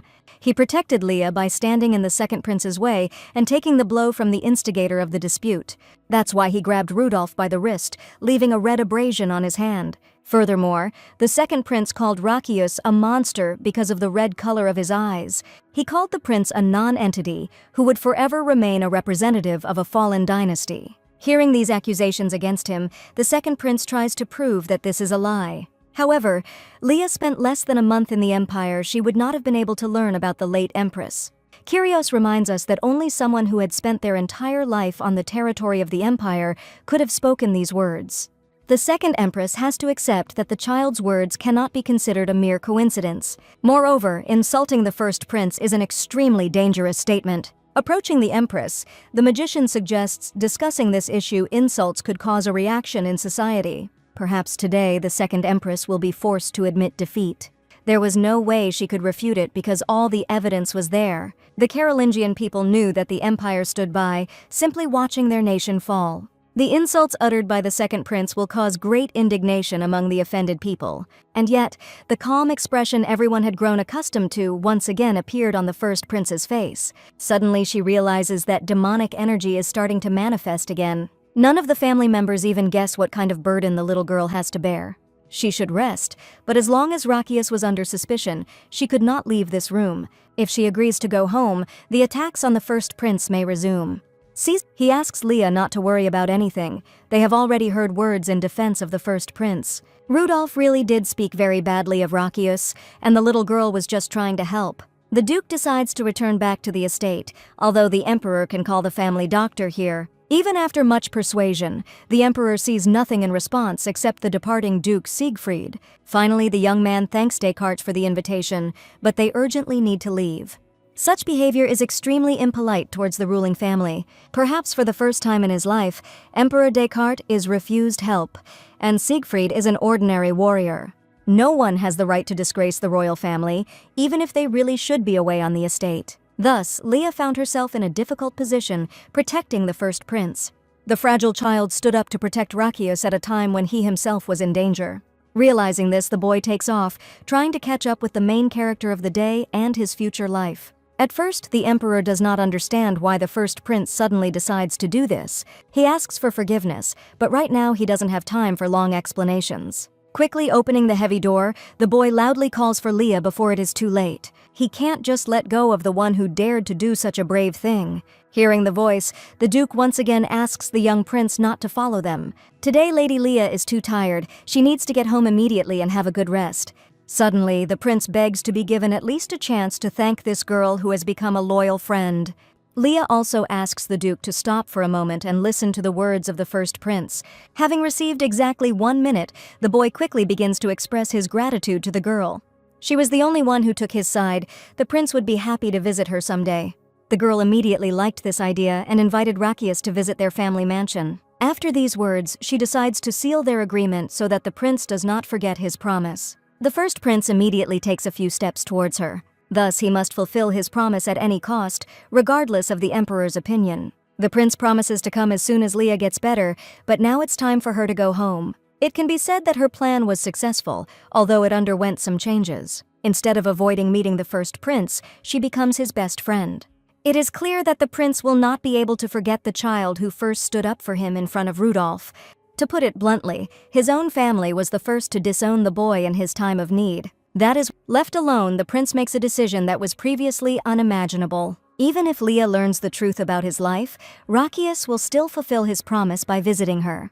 Several days have passed since they returned from the imperial castle. For several days now, Leah has been suffering from reading fairy tales that the defenders take turns reading to the child.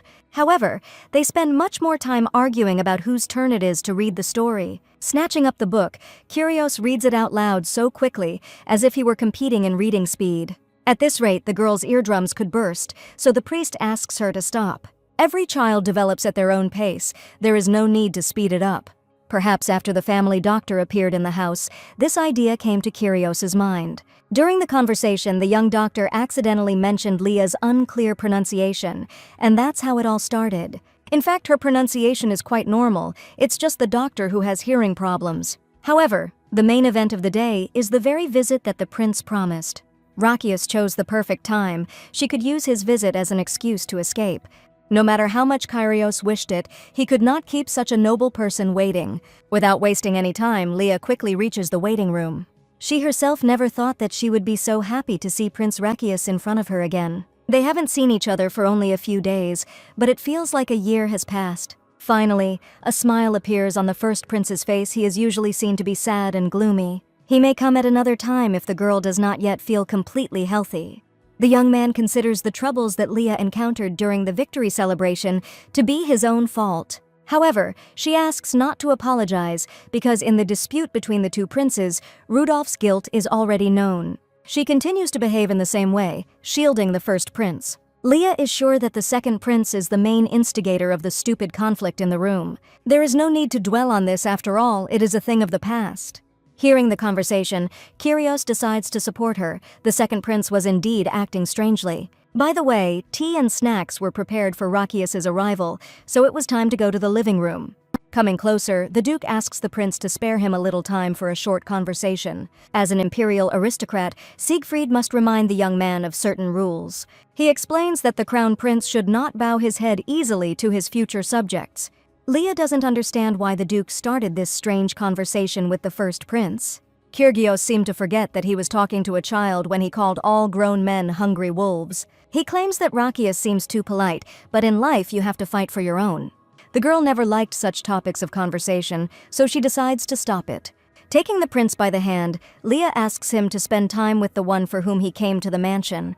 Besides, she was already hungry, so it was better to end the conversation and just have a snack. There is no doubt that the 4-year-old child was as brave as if she were already over 20. Meanwhile, Leah talks about the wonderful cherry pie Nora made. It was no coincidence that she asked to make a pie with cherry filling to match the color of his eyes. Together with her, this boy begins to smile, as befits all children of his age. At first, there was nothing but a shadow of sadness on the first prince's face, but now everything has changed. The more time he spends in the mansion, the more often those around him notice the prince's smile. Over time, that detached look, as if he had come to terms with all the evil, began to disappear from the young man's face. On the last day, when Rakius was leaving for the palace, there was no longer any sadness left on his face. Perhaps he becomes the happiest child under the influence of this kind girl. Now his face is illuminated only by a bright, radiant smile, visible to everyone from afar. However, the hour has come when it is necessary to return to the palace, otherwise Emperor Descartes will begin to worry. After the first prince's departure, life at the Orleans estate continues as usual. The emperor even sent a personal letter of apology, but the duke burned it without reading it to the end. He believes that after what happened in the palace, there is no point in answering his letter. The mere thought that his adopted son raised his hand against little Leah makes his blood boil. Kyrios suggests giving the girl official status so that such stories don't happen again. The easiest way to get the title is to adopt her. Siegfried believes that they shouldn't rush into this decision, otherwise they will end up hurting her. However, Leah cannot be left in this position without official status. She is too vulnerable. Taking into account all the pros and cons, the best solution remains to transfer the girl to the Orleans family. This does not mean that only the Duke can consider himself her sole guardian. In the midst of the conversation, the little girl decides to treat her heroes to some hot pastries. She put a lot of effort into learning how to bake cookies on her own. Even if Kyrios doesn't like sweets, he simply has to try at least one. Leah assures that any food tastes much better when you share it with loved ones. After such words no normal person can resist. Kyrgios must do it. If the girl insists that he should be the first to try her dessert, the wizard is ready to agree. There are enough cookies for everyone, and the other two heroes won't be left out either. Taking his cookie, the Duke promises to enjoy it and then ask for more. In fact, at the very beginning, Kyrgios was sure that the cookies would be his alone. He reminds that the cookie Leah gave him was the biggest of them all. The girl is once again convinced that it is quite difficult to take care of everyone equally. At this point, the servant again reports the message, and the emperor decides to send the Duke a second letter. However, this time Descartes demands immediate arrival at the palace. This is an order. Usually there was no such formal relationship between the imperial family and the Orleans family. As before, in his letter the emperor asks to forgive him for his previous discourtesy. It's not just about the rude tone, but also about insulting a child who arrived at the palace with the heroes. Kyrgios is tired of guessing the emperor's next whim. This old man is becoming unbearable. However, disobedience to the emperor could easily lead to execution, despite past merits. Leah suggests they just go inside. They've already been on the road for too long. As they walk, she promises to hold the priest's hand all the way to the throne room. In fact, it is important for her to see Rakius and understand how his life has changed since his return. If everything was okay with him, then the trip can be considered a success. Once in the guest hall of the palace, they meet Emperor Descartes in good health. As expected, an awkward scene ensued between them again, although the conversation should change everything. The Duke explains that the girl suddenly became ill, and even the trip to the palace was not easy. Hearing these words, she decides to play along a little with her main guardian. It is difficult to understand whether the emperor believed her, but it is certainly impossible to object in such a situation. It seems that the only one who seriously believed in the girl's game was Duke Siegfried himself. Leah suddenly says that she is afraid to be in the same house with the second prince. It is clear that this did not add any points to Rudolph's score. He had already heard many unflattering words about himself. The second empress reminds that this meeting is organized in order to apologize to Leah. Gritting his teeth, the second prince apologizes for his behavior, promising to behave more restrained in the future. It is clear that the empress forced him to utter words of apology, but it must be done. If he plans to have good connections in high circles, the boy must take care of his honor. In response, Leah decides to admit that she really wants to meet the first prince. She remembers the first prince as a kind boy who saved her during the conflict. It is difficult for the empress to hear this. She has done a lot for today's meeting. Siegfried is confident that the baby will feel much better in the presence of the young man.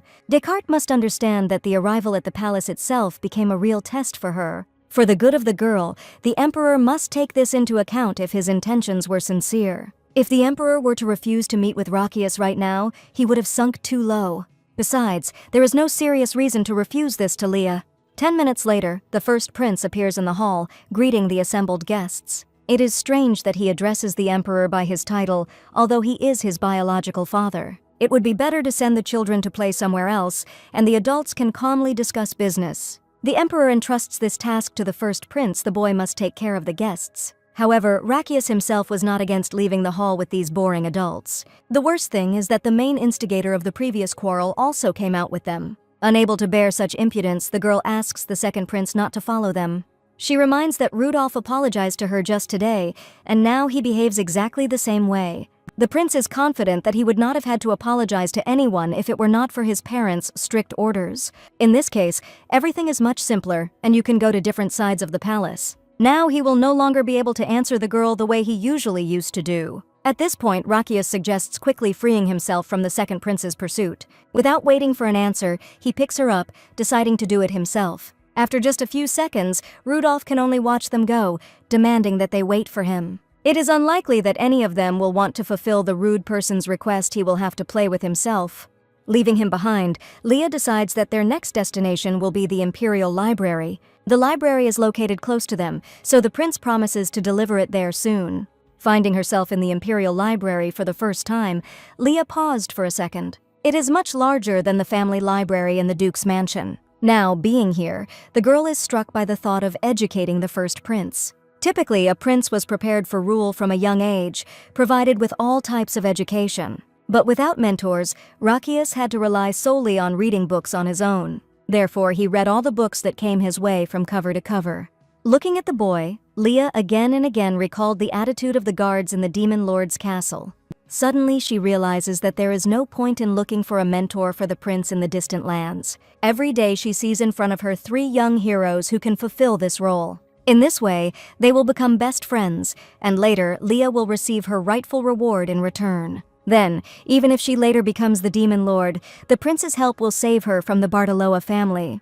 But the best part is that this boy will actually get a good education. He will certainly become even happier surrounded by the best warriors of our time. Only now does the prince realize that something is wrong with his face, otherwise it is impossible to explain Leah's look. Coming to her senses, Leah takes him by the hands, suggesting that he quickly choose the first book to read. However, after just an hour, the girl was so tired that she needed a short nap. It was a little strange to see her in such a state, although the prince did not often have contact with other children. And yet he understands that this girl's sudden decline in strength is not entirely normal. Thinking back to today's conversation, Rakias realizes how valuable she is to his life. Leah protected him even when all the cards were in the hands of the second prince. Then she was the first to extend her hands to him, offering to simply forget about the bad. The first prince began to smile often thanks to Miss Leah. She gave him this opportunity. When she's around, for some reason it seems to him that only good things will happen today. Perhaps he does not yet know all the secrets that this angelic child hides. At that moment, a voice was heard behind him, demanding that he leave the Imperial Library. The scoundrel still tracked them down, reminding them of the strict ban on visiting this place. However, instead of making excuses, Rakias asks to speak more quietly. Leah has not yet woken up. He can put up with anything, but right now Rudolph had better keep quiet. Rakias decides to remind him of what the Empress recently told the second prince. Going against Miss Leah is like going against 3 demon war heroes. However, he could make his biggest enemy right now if he continues to make noise in the library. Having grabbed the second prince, Rakias suddenly felt a surge of new strength. He had been forced to endure humiliation all his life, but now it was not a question of his honor. The first prince had already asked him to be quiet while the little guest was resting after a long day. Hearing a loud noise, Leah asks to explain what happened here while she was sleeping. It's hard to believe, but this young man no longer behaves like a cornered victim. In this form, he looks more like a master of the situation who has tolerated fools for a long time.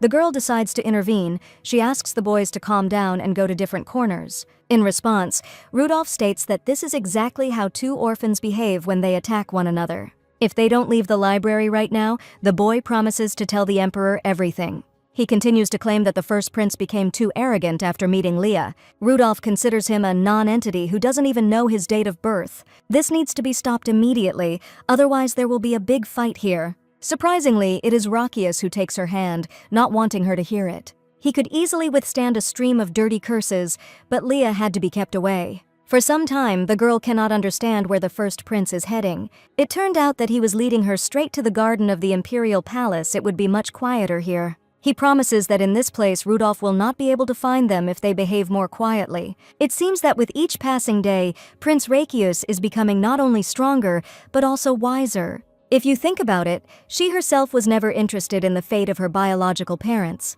Perhaps they didn't truly love the girl, leaving her alone too early. Leah still remembers the horrific scenes she witnessed in the subordinate management office. It is impossible to forget the vile smiles of high-ranking demons and their closest minions. Emotions seemed to suddenly flood Leah's memory, and she could no longer contain herself. She often gets headaches from memories of her parents and her past in the castle. At this moment, 3 guardians appear in the garden. They have been looking for their baby everywhere. Looking at the children, Kyrgios decides that Leah has played too hard and needs to give herself a rest. He still doesn't know about the conversation with the second prince that happened 10 minutes ago. The priest immediately realized that it was not a matter of fatigue. The girl looked unwell. Turning to the prince, the duke asks him to tell him what happened during their absence. Finally, he talks about his second meeting with Rudolph, which was no better than the first. This scoundrel spoiled her mood again by saying all sorts of nasty things. However, looking at the priest, the girl slyly makes it clear that everything is perfectly fine with her. Then Caesar suggests telling Leah about their common decision right now. If no one objects, today the girl will hear news that will change a lot in her life. They are currently acting as temporary guardians, but this is still far from legal guardianship. So after a short discussion, they decided to make a major decision. Kneeling down, Duke Siegfried offers her to officially become his daughter. He explains that the decision was made only because they must not be careless about Leah's fate. Suddenly, Caesar announces that he too can become her father, if that is the girl's decision. It's difficult to make such a decision, but Leah has understood everything for a long time. The main thing is that now a real family will appear in her life, and it's not easy to get used to this. Her past life was a living hell in which she had to endure all kinds of torment. It is hard to believe that a reward for her past efforts awaits her in the very near future. It is worth remembering that she only planned to find protectors in the persons of these brave warriors. But right now, they are of much greater value than just protection. Without a second's hesitation, Leah agrees to the offer to officially become the Duke's daughter. Kyrgios reminds her that she has 3 fathers, and the Duke will only take on the paperwork. In other words, a girl can treat everyone equally without fear of offending others. Seeing this, the first prince declares that it is a great honor to share such a happy moment with them. In response, Leah also thanks him for the kind words. He really does see very important moments. Only after this does Caesar realize that the baby's health has fully recovered. It's strange, but when Leah doesn't think about bad things, she doesn't feel any pain. Still, it would be better for her to rest, otherwise a similar incident might happen again. The Duke decides to support her. A little rest wouldn't hurt anyone. In this he was right. Leah agrees with her new official father. An hour later, they find themselves back in the Duke's family mansion. Leah must begin a project to find a new teacher for the first prince. There is only one problem that could significantly complicate matters. Heroes must train their successors to fight demons, but these heroes are different from others. Moreover, if we consider the prince as a successor, the boy also had some differences. Leah decides to tell how the first prince cleverly escaped pursuit by carrying her away in his arms. Rakius has to explain that Rudolph was following close behind and that Leah can't run fast. Considering the prince's young age, his physical abilities are quite exceptional. The Lord of the Magic Tower decides to personally test the first prince's magic level. As soon as his hands touch Rakius's body, energy immediately spills out. It's hard to believe, but the power of an 8-year-old boy is comparable to the power of an adult magician. Kyrgios tried to channel energy into his body, but it absorbed all the energy in reverse. For a moment, Duke Siegfried cannot answer a word, trying to comprehend this. The young man's talent is genuine, they can't just ignore it. Only Leah knows that Rakius is the main hero of this world, having become a swordmaster without training. Finally, Kyrgios offers to take on the task of training the first prince in combat skills themselves. They can train 3 times a week at the Duke's mansion. He certainly won't object. From now on, Leah will be studying with the first prince, which will be a great opportunity for meetings. Of course, we are not talking about the girl also learning sword fighting. All that remains is to listen to the opinion of the prince himself, since it is he who is being offered training. It is clear from the prince's look that this young man has long dreamed of becoming a real warrior. Kyrgios warns that he will not receive special treatment during lessons. If this state of affairs completely suits Rakius, they are ready to take this step. Having again received an affirmative answer from the boy, the heroes decide to discuss this with His Majesty. But now they should go to the city. Leah should have been within the walls of her home long ago. When the Duke spoke of the house, the simple words evoked strange feelings. The girl's heart is filled with joy at the mere mention of something familiar. Of course, Rudolph could not remain indifferent upon learning that the prince had been accepted as an apprentice. He is still angry at his parents who forced him to apologize to the girl. The second empress claimed that of all the options, this was the best for Rudolph. He was sure that now he would have to personally go to Duke Siegfried's mansion. However, the mother does not consider it necessary to go so far over trifles. To comply with formalities, the first prince can be sent to them later. She will arrange everything. Rakius must apologize properly, otherwise her little plan will fail. Suddenly she tells her son his main purpose in life. Rudolph is obliged to make the imperial throne his own, leaving all grievances in the past. A little later, he will easily remember everyone who crossed his path at least once. From the heights of the throne, it will be much easier to settle all issues with these impudent people. On the way to the estate, Caesar decides to tell Leah about the new changes in her life. Once she is officially accepted into the ducal house, the girl will receive a title. In case Liu starts to bother the second prince again, the priest himself will give him a slap on the back of the head. Kyrgios believes she could easily do it herself if she got the itch. Of course, if Leah can't handle it, there will always be good comrades ready to take matters into their own hands. At this moment, the Duke's expression changes dramatically. They had been looking for Leah for a reason all this time. It is known that the girl has a biological mother and may be uncomfortable with the proposal to adopt. It would be appropriate to recall those offensive words addressed to the first prince, that this boy knows nothing about his parents. Along with him, he also insulted Leah, saying that she didn't even know her real date of birth. Frankly speaking, none of the three heroes still knows this cherished date. Before the little girl was sold into slavery, she does not remember a single important detail of her life. However, at that very moment, a strange memory burst into her consciousness as if on its own. In this memory, as if in a dream, the girl runs barefoot through snowdrifts, almost not feeling the cold snow. The feeling that enveloped her entire body was so warm that it could warm her in the icy winter. Previously, she could not remember such episodes, but recently her memory suddenly began to throw up fragments.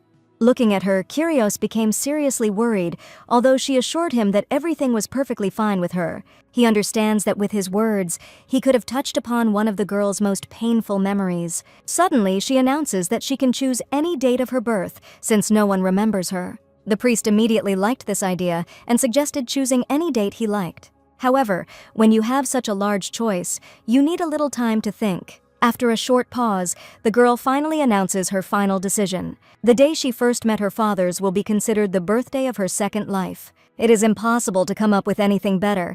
Such an answer can touch anyone who hears it. By the way, right now she called the heroes her fathers. Caesar asks to do this as often as possible. A few days later, an important meeting was scheduled in the throne room of the imperial palace. The first prince arrived at the behest of His Highness, and he still addresses his father by his title. The emperor decides to start the conversation from the main point, reminding that three heroes will personally train the young prince. The young man's talent is truly exceptional. It would be foolish to refuse such an opportunity. The master of the magic tower and the high priest share the same opinion about Rakius. The emperor declares that from this day on, the first prince is obliged to visit the residence of the Orleans family 3 times a week. Carrying out such an order is quite simple. The prince promises to fulfill His Highness's command. Leaving the throne room, the young man understands that visiting the duke's residence is a great honor for a newcomer. Every time he spends time with Miss Leah, he feels like the whole world is changing before his eyes. It is clear that the humiliating apology under the supervision of the second empress could not pass without a trace. However, having a true friend on your side, ready to stand up for you at any moment, inspires confidence. Moreover, no one was given the opportunity to learn from the empire's most powerful warriors. As many as 3 times a week, he will spend time with people who are close to him in spirit. Of course, not everyone in the imperial palace was happy about the fact that the first prince would be leaving the residence frequently. The empress still refuses to believe that the heroes actually agreed to the training. She demands to know why the emperor is giving this useless boy such an opportunity. She seemed to have forgotten that the heroes had personally visited Descartes' residence and asked the emperor for his consent. However, only the empress was responsible for the education of the children. He was obliged to discuss everything with his wife. Without listening to the last reproach, the emperor demands that his spouse stop and listen to him. She knows very well what will happen if the emperor makes enemies of the 3 heroes. The decision was made a long time ago, so there is no point in saying the same thing 1,000 times. If she is truly concerned about the fate of her children, the empress is obliged to accept this. The woman still has something to add, but she understands that now the main trump cards were in the hands of others. In order not to spoil relations with her husband, the empress decides to leave the difficult topic aside for a while. However, she wouldn't be herself if she left things to chance. She needed to enlist the support of other families.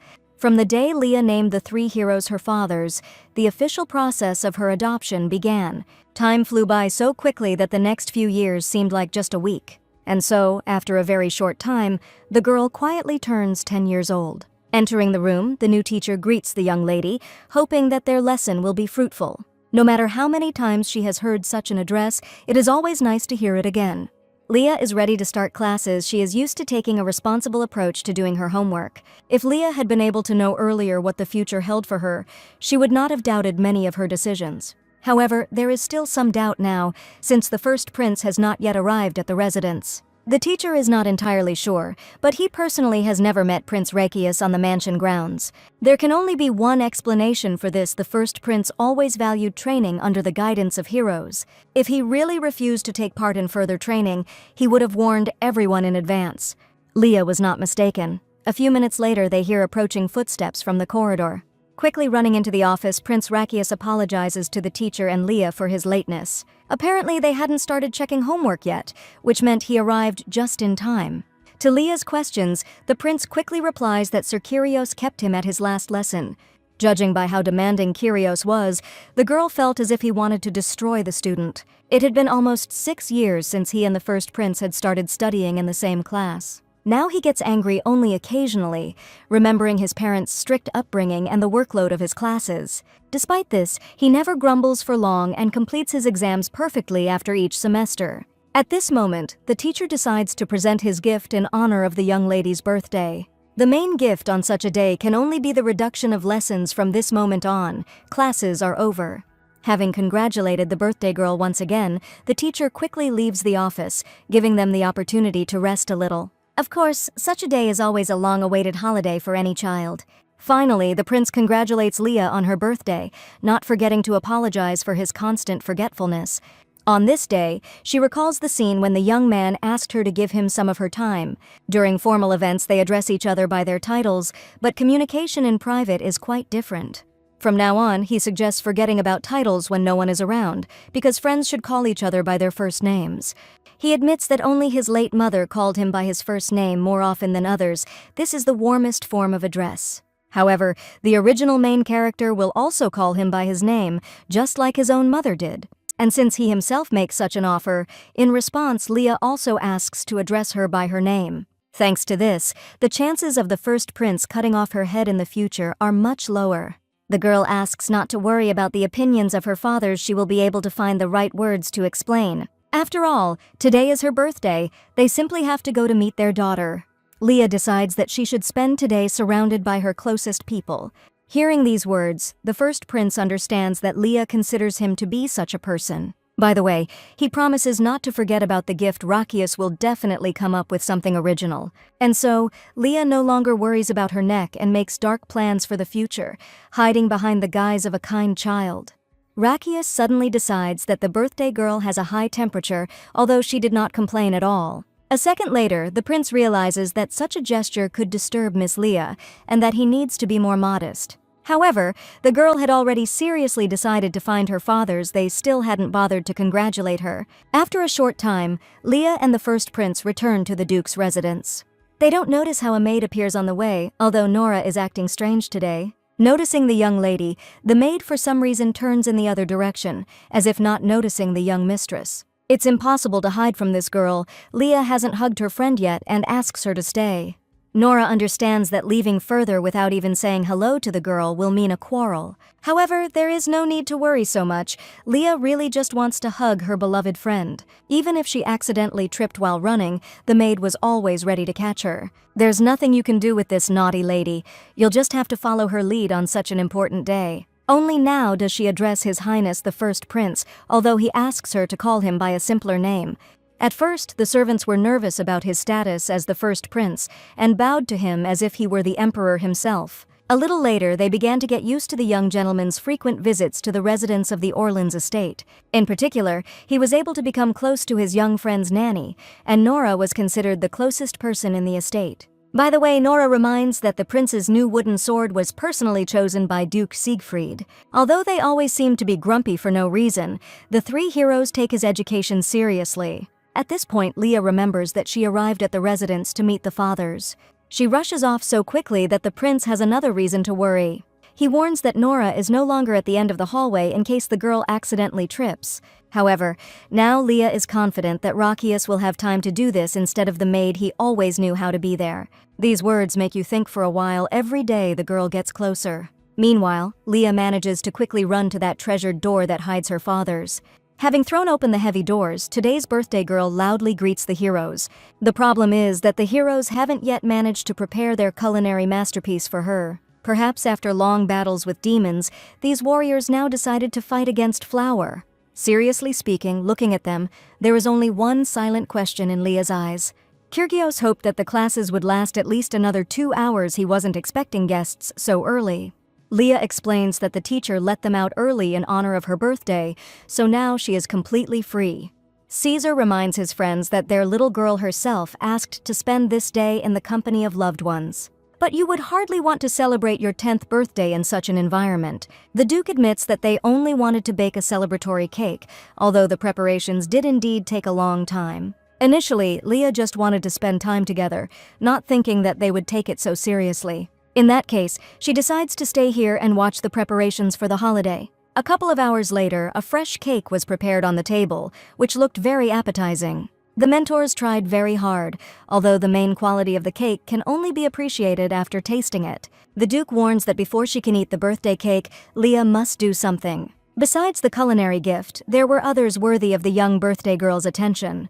3 fathers spent a long time deciding what gift to give their daughter, but the decision turned out to be quite simple. Although any girl would surely like such a gift, which means they made the right choice. To tell the truth, Leah was sure that the birthday cake was the most important gift on a birthday. However, when she opens the box, she discovers a rather cute women's handbag inside. Kyrios personally used spatial expansion magic and weight reduction magic. According to him, this small bag can hold an entire chest of drawers filled to the brim with things. After this, the priest decides to present his gift. He also has something interesting for Leah. The nutritional supplement with divine power will help the girl quickly regain her strength more than once. Just 1 sip of this divine potion guarantees instant and complete recovery. Caesar had prepared various additives for her before, promising a quick effect from each sip. The only problem was that the taste was always terrible and all the mixture came back out. Caesar promises that this time everything will be different. He has carefully mixed the most delicious medicinal herbs. He put a lot of effort into creating the gift potion. Leah should look happy again. Finally, it is time for the last gift prepared by the main guardian. Opening the box, Leah suddenly hears a beautiful melody from somewhere inside. Besides the music inside the box, she notices funny figurines made to order. They look like a happy family, but the girl feels a little sad when she looks at this gift. She sees in the figures not heroes who saved the world from demons, but a simple family that Leah dreamed of. The Duke hopes that this funny gift will always remind her of those closest to her. In fact, these words alone are enough to make her much happier. At this point, Siegfried notices something amiss, as if the gifts have spoiled the first prince's mood. Turning to the young man, the Duke reminds him that they still have not seen his gift. He hoped that the young man would present his gift immediately after all the guardians had congratulated their daughter. Putting the music box aside for a moment, the girl assures him that she is now ready to accept his gift. Even when handing the girl a gift box, the first prince acts too insecurely. When Leah opens the package, she discovers inside a beautiful feather, chosen by the prince especially for her.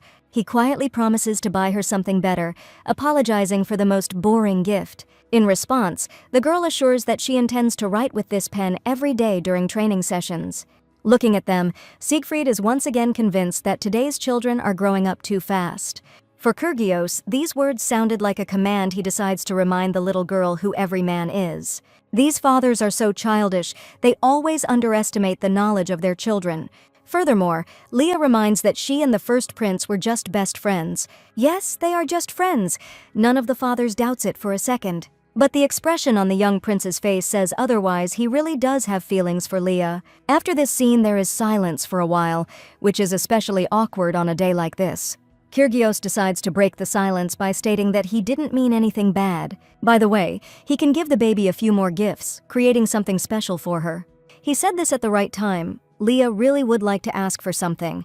There is one place where she would like to go with the permission of her beloved fathers. Fortunately, fathers cannot refuse their little ones, agreeing to fulfill their cherished wish.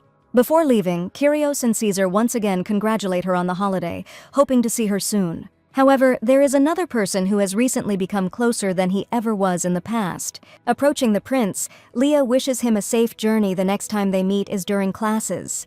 Looking at Rakius, she suddenly realizes that this is not all that the young heir wants to say. Finally, he decides to say a few more words before his departure. Rakius believes that the mentors were absolutely right when they started talking about the children's relationships. It might seem like a bold statement to her, but he had been thinking about this for a long time. Suddenly, the prince changes his previous intonation, reminding that now it is worth taking studies much more seriously.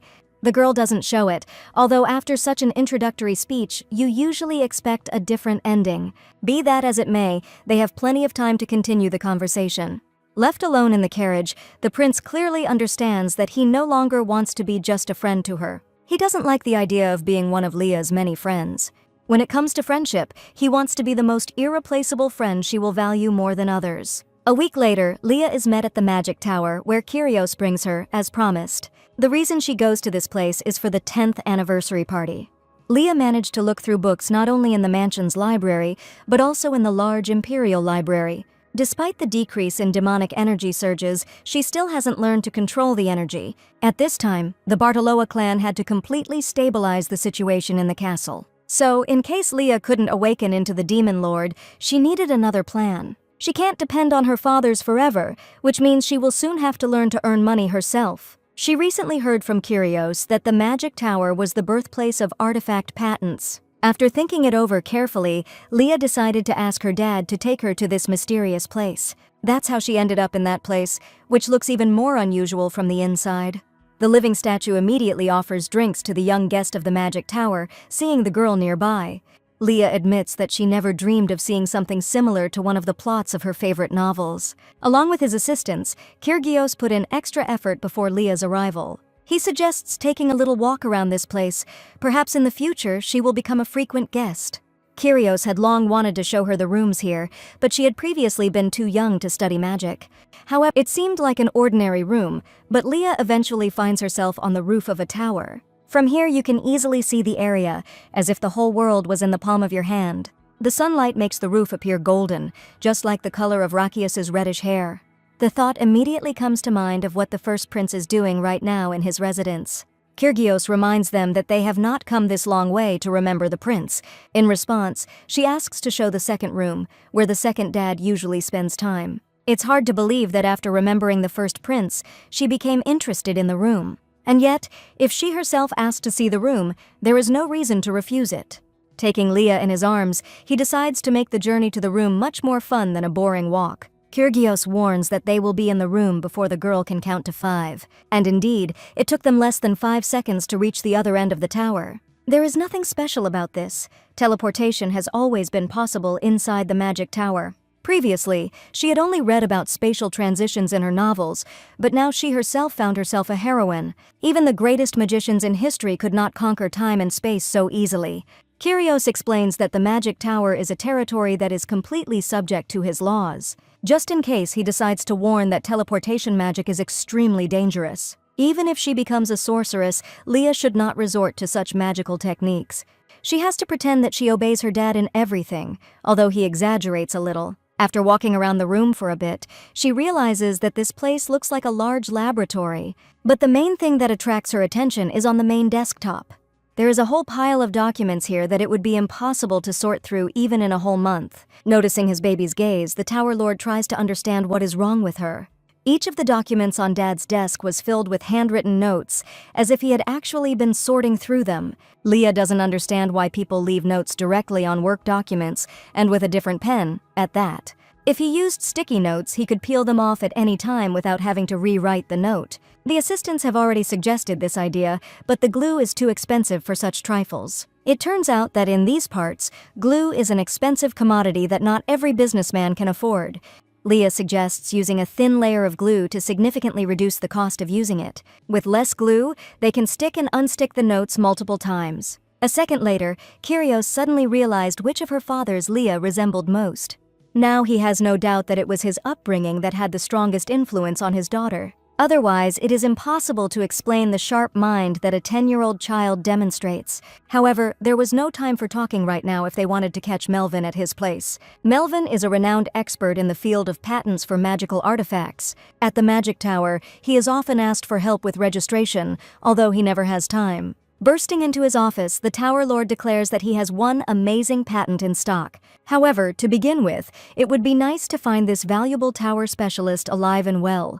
It was necessary to check the formula several times before starting the experiment. It is clear that Melvin had a small hobby, and the duties of a patent registrar were just a job. Kyrgios loudly reminds that he warned Melvin in advance about his visit with his daughter. He again doesn't remember anything, although registering patents is his direct responsibility. Looking at the unusual specialist, Leah admits that she has heard many flattering reviews about Melvin. His expression immediately changes from these words, "Melvin will be happy to help the young guest of the Magic Tower. By the way, don't pay attention to the mess in the office. He promises to clean everything up after the appointment." Before getting down to business, I had to listen to an explanation of the essence of his work. Eventually, Melvin finally realizes that the young lady wants to register a patent for reusable stickers. He understands the essence of the matter absolutely correctly, although Kyrgios asks to do it a little faster. Leah is confident that with his help, they will be able to bring their shared idea to life. Returning back, Kyrgios can barely contain his anger, so as not to say stupid things in front of the child. Leah's brilliant idea deserves admiration, not the cold reaction of the foolish Melvin. The girl assures that she is completely fine, and that the young man's mood does not upset her at all. Moreover, the registrar's advice makes sense. No one can guarantee success in an endeavor. Even though stickers were popular in a past life, the idea might fail in this world.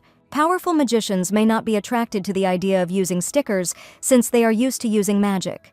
These stickers make it easier to attract the attention of ordinary people who don't have any special skills. Distracted from her thoughts, Leah again hears the encouraging voice of her second dad. He still thinks her idea is brilliant, which means he needs to spend time and effort on bringing it to fruition. You can't take something so important lightly, and most importantly, you must always follow through. Since this is the opinion of a great magician, she can trust him and be confident in herself. Perhaps this is the first time Leah hears such serious words from Kyrgios, as if he has stopped talking to her like a child. But just in case, you can leave them one sample sticker to try. First, they need to release a small batch of stickers and distribute them free to tower workers. By observing their reactions, it will become clear whether the stickers are in high demand. Having correctly assessed Leah's new idea, the Tower Lord asks her to wait a little in the office. A short time later, they bring the idea to life by producing a batch of free stickers. Stickers are becoming incredibly popular among the mages working in the Magic Tower. This kept Melvin working all night long, although it is unclear whether he was happy about the young lady's success. Just a month later, Leah was ready to demonstrate the first results of her enterprise. The Duke invites her into his office, stating that a huge sum has been deposited into his daughter's account, all thanks to the successful patent she registered at the Magic Tower. Every employee wants to thank the creator of the stickers with a small gift. The problem was that there were too many people who wanted them, and the boxes no longer fit in the office. Upon hearing that this product had been patented by their little girl, the priest also placed an order. The main idea was indeed Leah's, and Kyrgios only did the minor work. After so many words of praise, one could die of embarrassment if they don't finally stop. At this point, the Duke reminds that there were sufficient funds in his daughter's account. If you have any other ideas in mind, he is happy to help you implement them. Frankly speaking, just by receiving income from the patent, she already becomes a completely independent girl.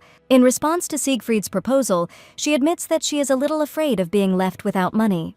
Kyrgios doesn't see this as a problem at all. The fathers will support any of Leah's endeavors in any case. With his proposal, the Duke simply wants his daughter to gain experience in different fields. If she ever needs additional help, she should feel free to say so. Leah asks to give her some time. She needs to think carefully about the next idea.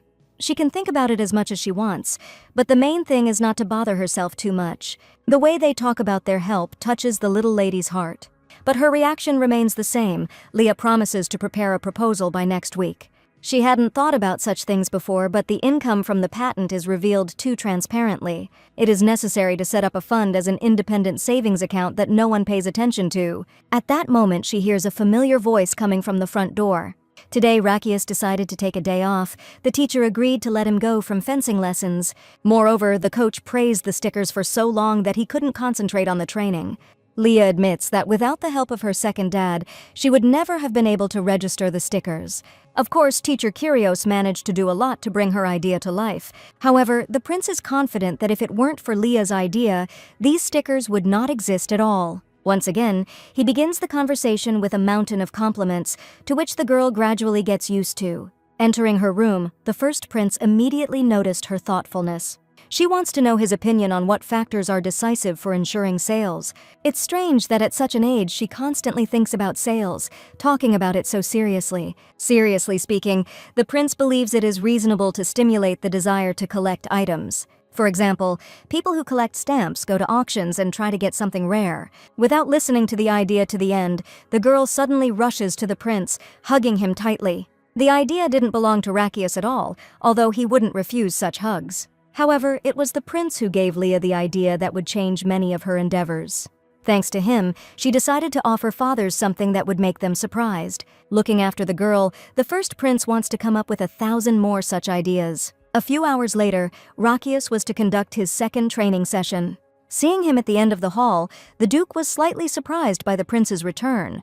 He was sure that the young man was too tired last week, which had been quite difficult. However, there is someone in the training room who still has not learned good manners in communication.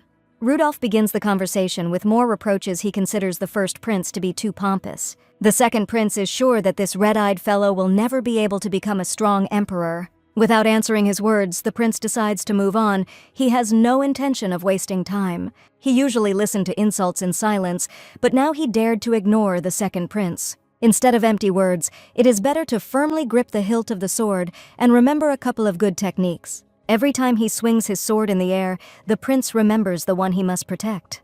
The one thanks to whom the prince found himself again, becoming much stronger than before. The one who once extended her hand to him, giving him hope in a radiant smile. The only reason the prince is still able to breathe in this hellish imperial palace is because of one person. This person's name is Leah, and she is the only one he is willing to protect at the cost of his life. Compared to this girl, Rakius feels completely inferior.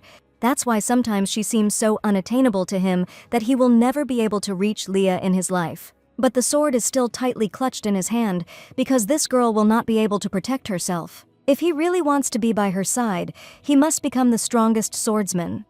This is why the young man came to the training ground a second time. No matter how difficult the training becomes, he will not stop as long as his legs can support his body. The next morning, in the mansion of Duke Siegfried, something happened that had been preceded by a meeting with the prince. Thanks to yesterday's conversation with him, Leah was struck by another brilliant idea. She decides to combine existing sticker-making technology with collecting.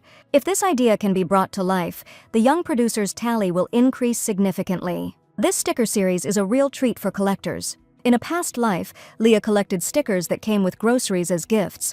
Something similar can be done with stickers. There shouldn't be any problems with their production. In a previous life, these stickers became a hit when customers fell in love with the cartoon characters. So, first you need to find popular characters and then turn them into stickers. It is clear which characters are already popular in this country. The heroes who are her guardians must be drawn on collectible stickers. The 3 heroes who conquered the Demon Lord's castle are real celebrities here. After defeating the Demon Kings, they became famous throughout the Empire, and perhaps even the entire world. You just need to embellish their biographies a little so that buyers will remember interesting facts more quickly. Of course, Leah had already managed to obtain her father's consent, although at first they resisted.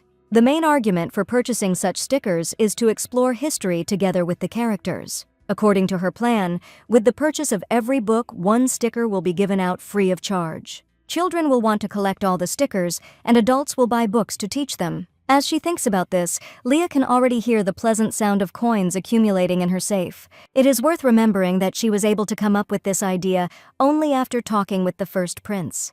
That same day, she goes to the family library, where she has long since received permanent access. To create an illustrated biography, she will definitely need a talented artist. The small problem was that after the first search, she couldn't find him. Picking up an illustrated book, she immediately notices some pretty good images on the pages. The artist does not have a soft style suitable for fairy tales, but he has a solid foundation. Some details, such as composition and visual storytelling, will require some work. Perhaps the artist's name is on the back of the book, then it will be easier for her to contact him. Turning the book over, Leah suddenly realizes that the illustrator's name is not on either side. It usually appears on the cover or the last page. And indeed, after flipping through a few pages, she discovers the treasured name of the author of the images. This artist's name is Nicholas Moore, but according to the original plot, he is a war correspondent. If she's not mistaken, Nicholas lived in poverty his entire life along with his older sister. On the day she promised to marry the man she loved, a demonic invasion occurred. Along with her fiancé, the artist's unfortunate sister is killed, leaving Nicholas alone in the world. This time, Leah won't let him go through such a tragedy, making the artist an excellent offer. In addition, the girl will make sure that he works in comfortable conditions. This is how Leah's fathers once took a half-breed demon into their home, wanting nothing in return. That's why Leah also wants to be someone who helps others overcome life's difficulties.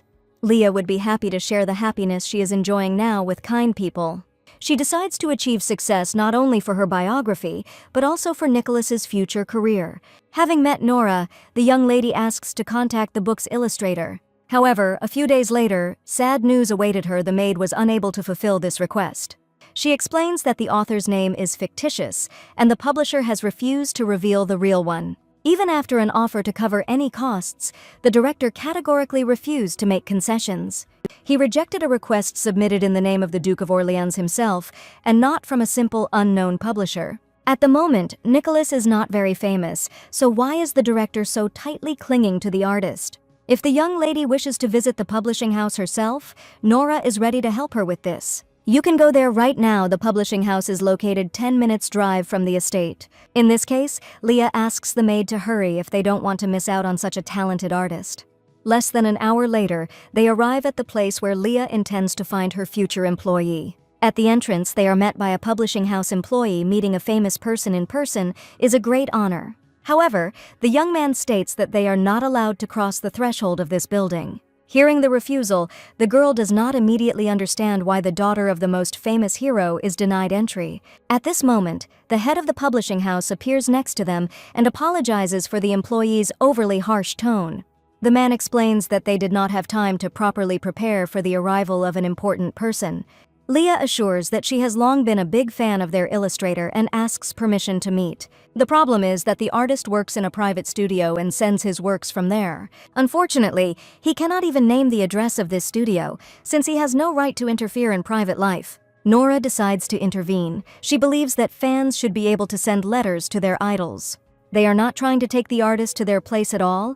It is just a matter of having a simple conversation with him. The manager insists that all artists are very sensitive and will not tolerate such incidents. At first glance, the boss seems to be trying to protect his employee, even though he didn't even bother to write his name on the cover. This is a clear attempt to prevent a meeting with the illustrator, but it is clear that he is not inside the building. The girl asks Nora to calm down. This argument will lead to nothing but a quarrel with the manager. There's nothing they can do. Now they just need to go home and think about their next course of action. Having said these words, Leah asks her to follow her to the carriage. They will definitely find a way to meet the artist. At first, Nora couldn't believe that the young lady would give up her idea so easily. She explains that by continuing the unnecessary argument, the boss will still not agree to give the address of the private studio. Since they have no choice anyway, she will do as her father taught her to do. In their last conversation, the Duke assured that the Orleans family would support their lady in any case. The power of her new family is intended for just such cases, and soon the boss will feel it. In the evening, Leah prepared everything needed for a serious conversation with Duke Siegfried. She quietly knocks on the door of his study, hearing her father's calm voice. Just in case, Leah asks if the Duke has 10 minutes for an important conversation. Realizing that she has little time, she talks about her visit to the publishing house with a strange boss. Leah is almost certain that the publishing house is hiding certain facts that may violate the laws of the empire. Otherwise, they would not have so stubbornly refused to meet with an unknown artist. After a short conversation with the manager, the girl realized that she would not be able to find out the truth on her own. Siegfried himself understands that the author's name, indicated with an error, is too reminiscent of a deliberate violation. Moreover, the boss called her a princess, which means he knows about his guest's noble family. Cases of detention and exploitation of people have become more frequent in the capital. It seems something similar is happening here. Leah explains that she urgently needs an illustrator to start her business, so she would like to ask for a favor. She will be grateful if the Duke assigns several people to her person. Such a request is easy to fulfill. It is unlikely that a father would refuse his daughter even the most trivial things. In fact, this is great news for Leah. With Siegfried's permission, she can easily get rid of her main problem. From that day on, informants from the Orleans ducal family began investigating the publishing house's illegal activities. It turns out that the exploitation of underage workers was concealed under fictitious names. In addition, evidence of intentional omission of sales and underreporting was found in the building. Of course, the theft of underage employees' wages was also not avoided. In the end, the girl believes that one should always finish what one has spent one's efforts on. It's not that she doesn't trust the detectives, it's about the illustrator himself. It is known that Nicholas himself is a minor, which means that adults still need to supervise him. One day the fathers rescued Leah from the demon lord's castle, but there was no one to protect this young man. Therefore, she does not want to simply wait on the sidelines for the results of the investigation. She needs to take part herself. Looking at her little charge, Nora sometimes sees a grown-up girl in her. She's glad that Leah is growing up to be such a kind girl, but she needs to devote a little more time to simple entertainment. Lately, Nora has been calling her a good little girl too often, not knowing who Leah is. To be honest, if those close to Leah knew about her past, they would treat her differently. The friendship with Duke Siegfried's servants would have ended the very day the truth was revealed to them. During her second life, Leah hid the truth about herself simply for the sake of survival. And if fate decided so, then she will have to play the role to the end. Smiling back with her usual wide smile, Leah thanks the maid for the compliment. Meanwhile, the carriage had already delivered them to the place soon the plan would begin to be implemented. Finally, she will be able to meet the mysterious artist in person. For some reason, Leah is sure that Nicholas will not object to the proposal for cooperation. However, in case of refusal, there is another excellent offer in reserve. Entering the publishing house building, she is surprised to find a crowd of government officials. Security officers hastily move the remaining confiscated items. All Leah wanted was to find Nicholas Moore, but instead, a full-blown operation had developed here. Suddenly, she hears familiar voices, someone loudly calling the girl's name. All three fathers were already there, as if this case of fraud at the publishing house concerned them personally. If she thought back, this morning Leah definitely saw the butler begging her dad for something. The Duke explains that the girl could have been in danger if she had accidentally met this scoundrel. Kyrgios insists that he could not leave the Duke alone, which is why he decided to support him with his visit. However, Siegfried hardly asked the wizard for such constant care. On the contrary, too frequent meetings between two heroes usually lead to quarrels and petty squabbles. Caesar warns that what happens inside the publishing house may seem harsh to the little girl. However, she is not afraid to be here with the fathers. The priest can be completely calm. There is nothing better to hear than the ringing voice of this little angel. Only he wants to be close while the prime suspect is still being held in this place. All case materials will be presented as evidence of his crimes, although he does not consider himself guilty. Turning around, the manager sees in front of him the very girl who was looking for the artist. He seems to be going crazy, insisting that this capricious girl is to blame for this ridiculous incident. However, one should not express oneself in such words in the presence of all her fathers. However, even if only Caesar had been in the publishing house building, he would have easily resolved the problem. He suggests that the boss should choose his words carefully if he does not want to extend his prison term. Seeing the Duke, he reminds her that insulting the young lady will lead to the destruction of the family's reputation. As the head of the Orleans estate, he cannot allow such incidents to go unpunished. Right now, Siegfried could behead his boss in his own publishing center. However, doing this in the presence of a child is impossible, so you could say the boss is lucky today. Still, it would be reasonable to increase the sentence after all the insults directed at Miss Leah. Listening to the pleas for mercy, the girl didn't even notice who Kyrgios had brought with him. The young man was locked in a storage room, and Kyrgios was able to find him while inspecting the building. Realizing that he was caught red-handed, the manager insists that he was trying to help the poor guy. For some reason, the man is convinced that by giving him overtime work, he extended a helping hand to the artist. If it weren't for him, Nicholas would still be looking for a place to spend the night and find shelter from the cold. There is some truth in his words. The only problem is that an incomplete truth is always a lie. Meanwhile, the man continues to insist that he was being kind, knowing about the artist's younger sister. Unable to listen to this nonsense, Leah reminds us that kindness looks different.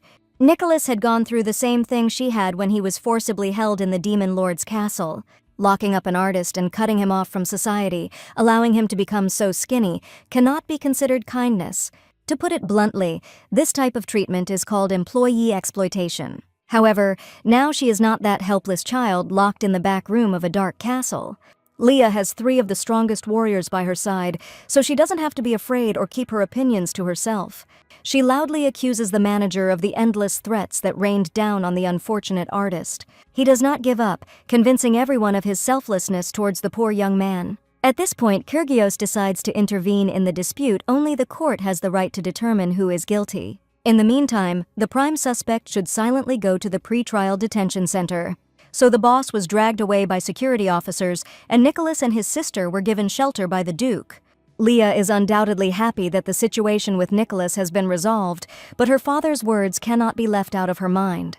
Siegfried said that only demons are capable of taking lives based on their emotions. This is probably why her fathers hate demons so much. Will they love their daughter until the very end if they find out about her main purpose? At this point, the Duke reminds that instead of lunch, one should at least drink hot cocoa. Incidentally, Kyrgios has also been thinking about changing his drink to cocoa with milk lately. Unlike a priest who often has to observe fasting, he does not need to do so at all. All this time the girl tries to hide her emotions, but Caesar notices her gloomy appearance. Perhaps now is the time for a frank conversation. The uncertainty that has been living in her heart for a long time is gradually replaced by a feeling of security. Finally, choosing the right moment, Leah decides to speak the terrible truth out loud. Without looking at her fathers, she quietly confesses her affiliation with demonic entities. In short, Leah is a human-demon hybrid trapped in the body of a child. After hearing the confession, for some time neither hero could find what to answer their little girl. The priest decides to be the first to break the silence, hugging Leah tightly and pressing her to his chest.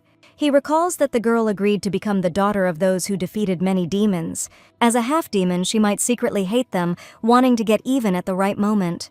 The main thing is that for real heroes, race is not important at all, and only actions determine the attitude towards a creature. If they were going to hate Leah, they wouldn't have rescued her from the demon lord's castle. If everything Caesar said is true, there remains one important question.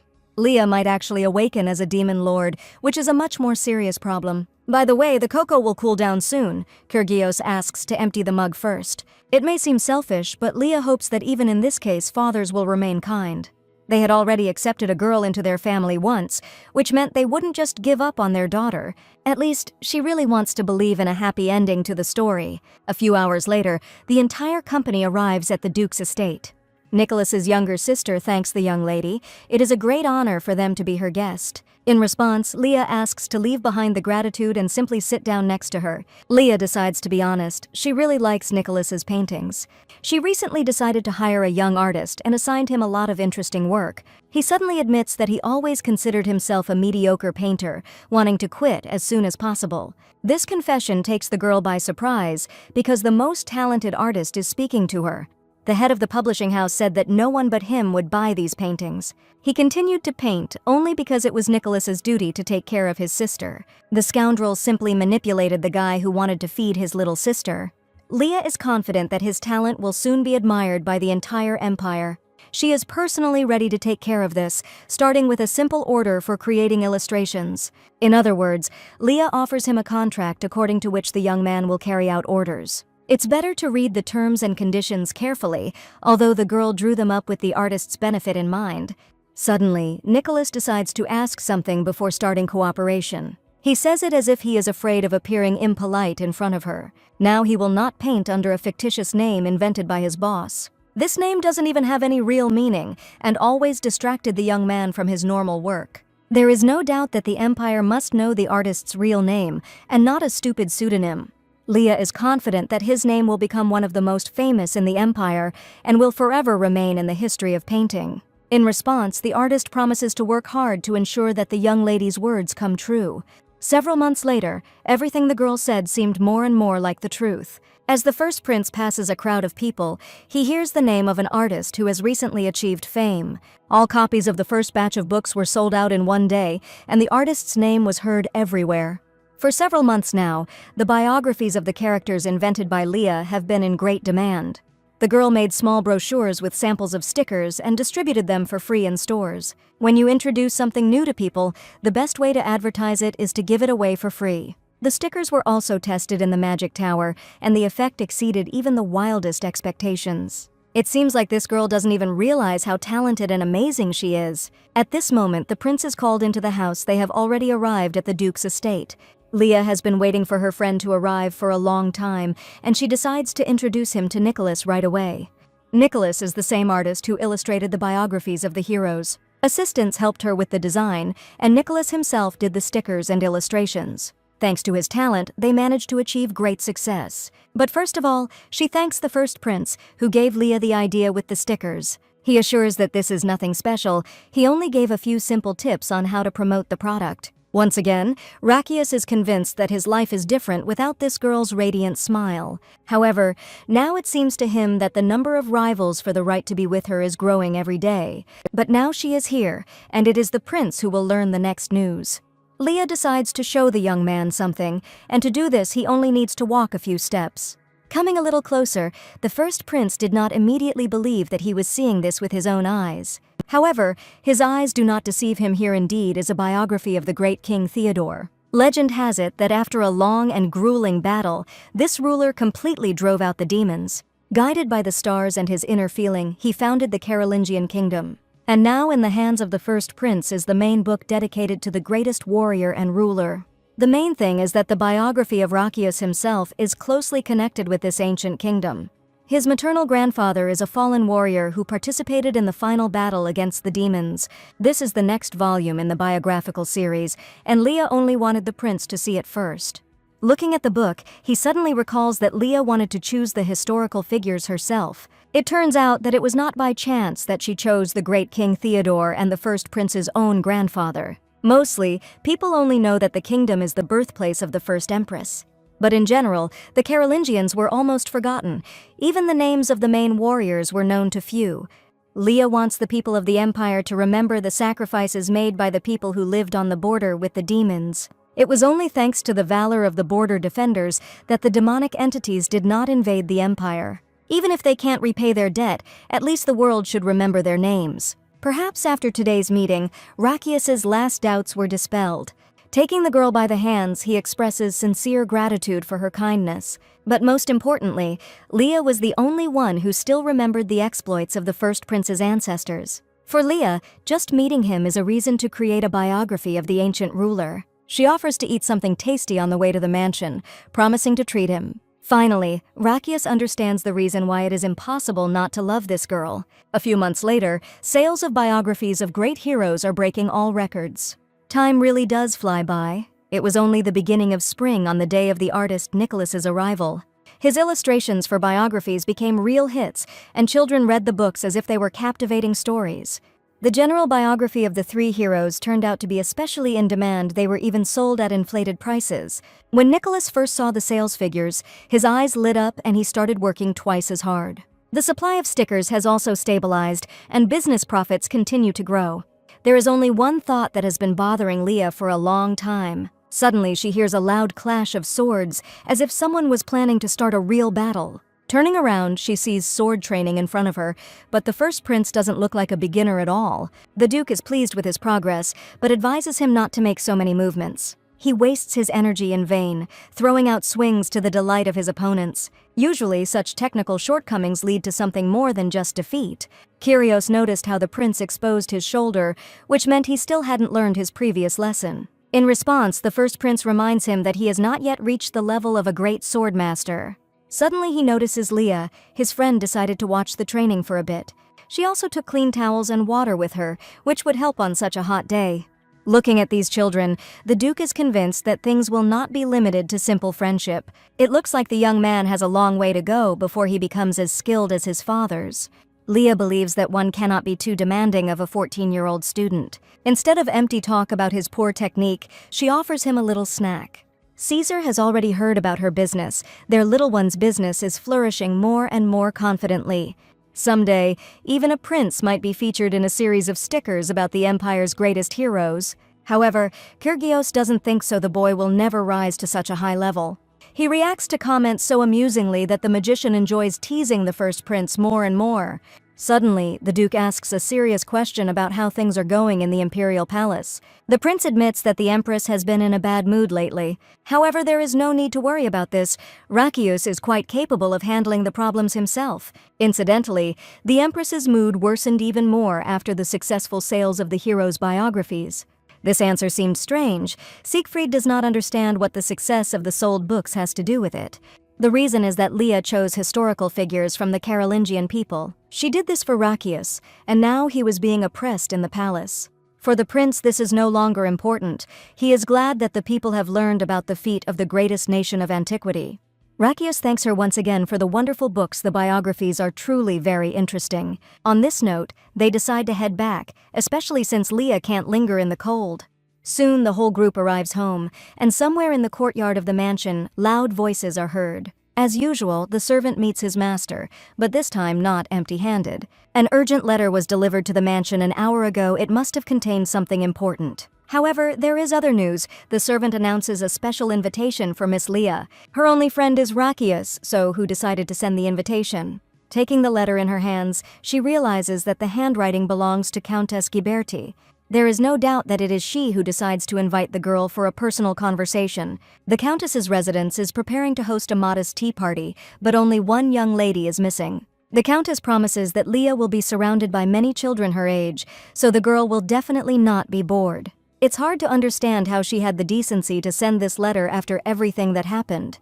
She spent her entire life hiding behind the former Duke in order to try to make peace with Siegfried. Siegfried's father and Duchess Ghiberti's brother is Leah's grandfather, although not his biological one. In the original story, after the loss of his wife, the former Duke fell into a deep melancholy. Siegfried felt guilty all his life, trying to live up to his father's expectations. On the day the demons invaded the human world, he had such an opportunity.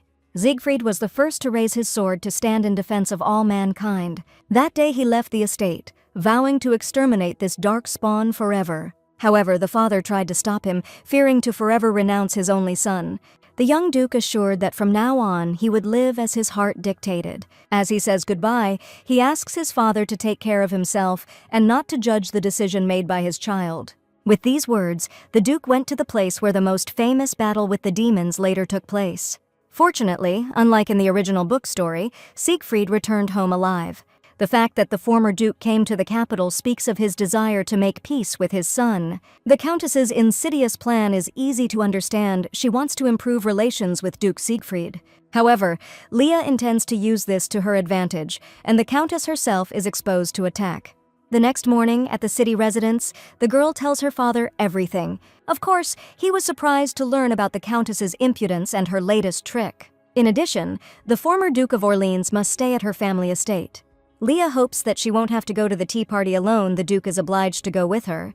The first moments the Duke is a little nervous. He doesn't know what to answer his daughter. However, the Countess still frightens the girl, which could prevent Leah from meeting her grandfather. After all, you can't forbid me from meeting my grandfather because of his quarrel with the Duke. In the end, Siegfried has to agree the child's words ring true. She can go get ready while Dad finishes the most important things with the estate. Waiting until the office door closed, his facial expression instantly changed.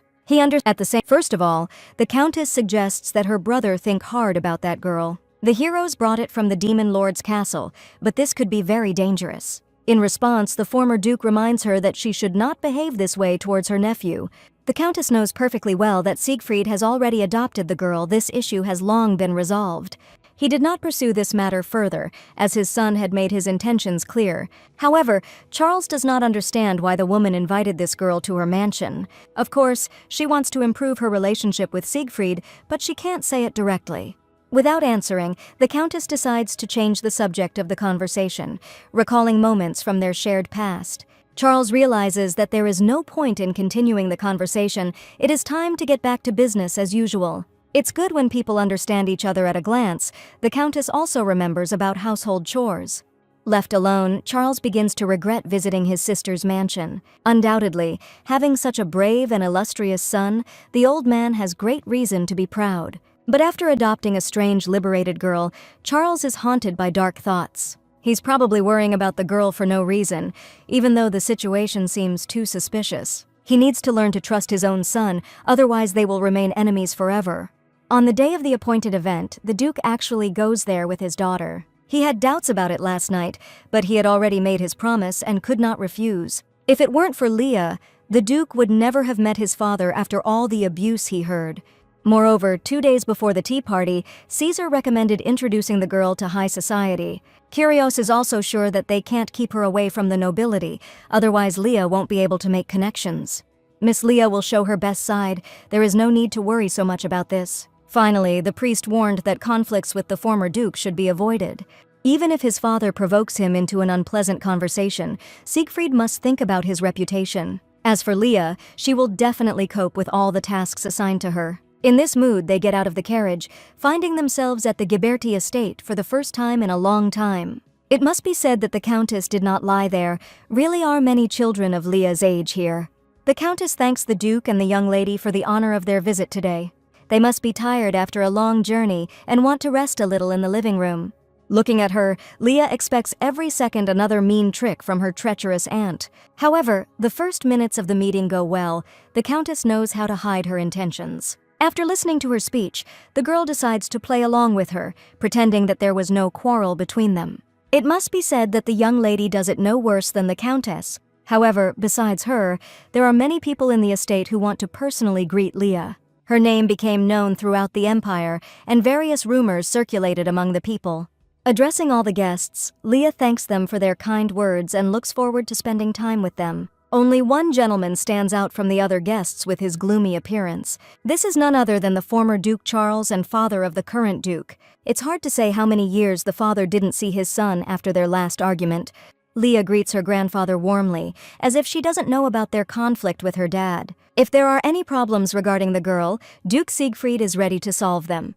In response to the rude tone, Charles asks his son to address him more politely. He did not mean anything bad. However, if he wants a scandal in public view, the former Duke will also have something to respond with. The girl decides to intervene. She doesn't want her first meeting with her grandfather to go like this. Finally, both realize that they made a grave mistake by not controlling their emotions in front of the child. Charles even states that he is ready to correct his mistake by fulfilling any request. It was just as awkward with Countess Ghiberti. She seemed not to understand that this was a family conversation.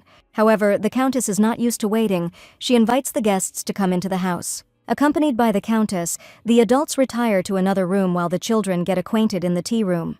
After walking down the long corridor and reaching the place, Lady Lisbeth invites the guests to the table. All the children of noble families are gathered at this table, many of whom will become allies in the future. But now they just want to get acquainted. Sharon is the first to greet the famous lady. Most of them were about her age, although Leah also sees very young children. However, the main thing that catches the eye is the tense atmosphere in the tea room. It felt as if it was Lady Lisbeth, who accompanied Leah to the room, who was creating this atmosphere. She is a blood relative of the Orleans family. In this sense, the two girls can be considered rivals. At this point, a girl named Gabriella decides to ask directly about Duke Siegfried.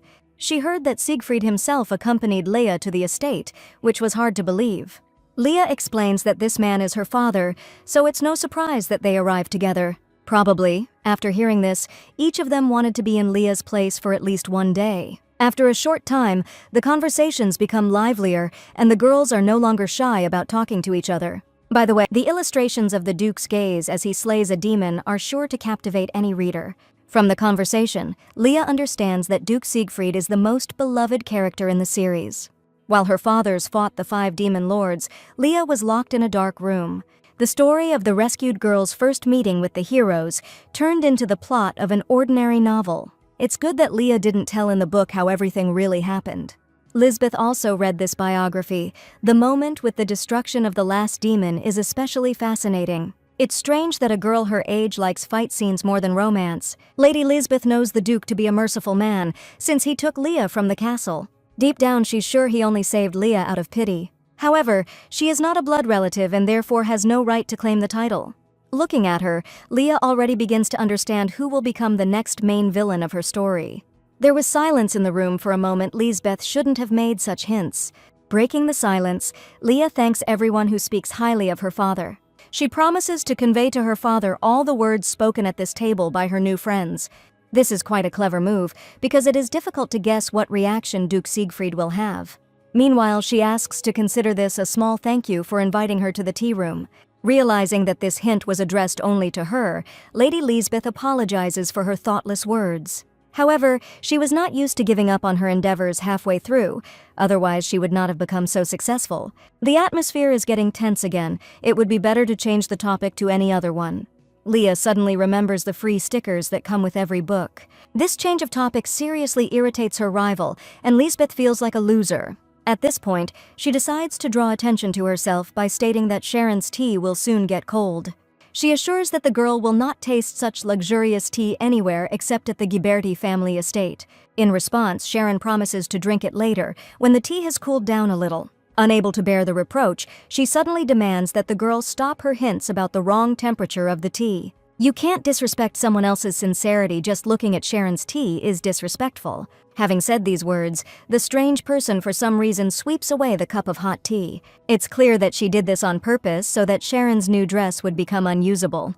She knows very well how difficult it is for this girl's parents to find money for a new dress. Instead of apologizing, Lady Lisbeth only asks to be more careful, hinting at her innocence. She continues to mock, saying that the young lady lacks knowledge of good manners. In her opinion, Lady Sharon does not meet the requirements, which means they will not see each other at the next tea party. Such rudeness is difficult to endure for a person who can see right through some people. Leah decides to make her move by approaching the unfortunate girl and asking her to take a break for a minute. A moment later, she covers the stain left on her dress by the spilled tea with a handkerchief. This act was not expected. Lady Lisbeth silently watches her failure. Meanwhile, Leah even compliments her, assuring her that this image suits Sharon very well. There was no need to return anything back. She just wanted to give her something as a memento of the meeting. Leah asks not to feel obligated, besides the gift is not new. However, Sharon has a wonderful opportunity to provide Leah with a little help. She suggests going outside together and getting some fresh air if she doesn't mind. Typically, at such ladies' tea parties there is a limit to how long the ladies can sit still. But Lisbeth doesn't seem to be going to do that, and is ready to defend her right to be in the spotlight. If several ladies express a desire to go out, even if Lisbeth does not want to, she will have no choice. Leah hoped that Sharon would keep her company, especially since it was her first time in the mansion. It's not such a big request to refuse, right? Suddenly, she turns to Lady Lisbeth herself. The girls should not object either. Just a minute later, the other girls also express a desire to go outside with Leah. They will feel a little uncomfortable at the table if the main character is not there. Seeing Lisbeth's face after these words, Leah immediately felt relieved. Everything here is clear without words. After all, if everyone wants to go outside, why not go there in one big group? Without even waiting for Lisbeth's decision, the girls rush after Leah. The weather calls everyone outside, but the Duke and his father have completely different intentions. He hopes that in the garden, away from prying ears, the former Duke will say everything he wanted. Suddenly, Mr. Charles changes his mind. He no longer wants to remember the past. Siegfried reminds us that besides sitting on the veranda, he has more important things on his schedule. It would have been better if he hadn't said that the former Duke was already having a hard time containing his emotions. Whenever he tries to talk about something, his son starts being rude to his father. He abruptly interrupts his speech, reminding him how difficult it was for him as a child. Their conversation is interrupted by children's voices coming from somewhere near the summer veranda. First of all, the girl decides to turn to her grandfather. This is a pretty good step on her part. It is easy to guess which of the two dukes attracts their attention the most. Siegfried suddenly notices that Leah is not wearing the shawl that was given to her, especially for today's event.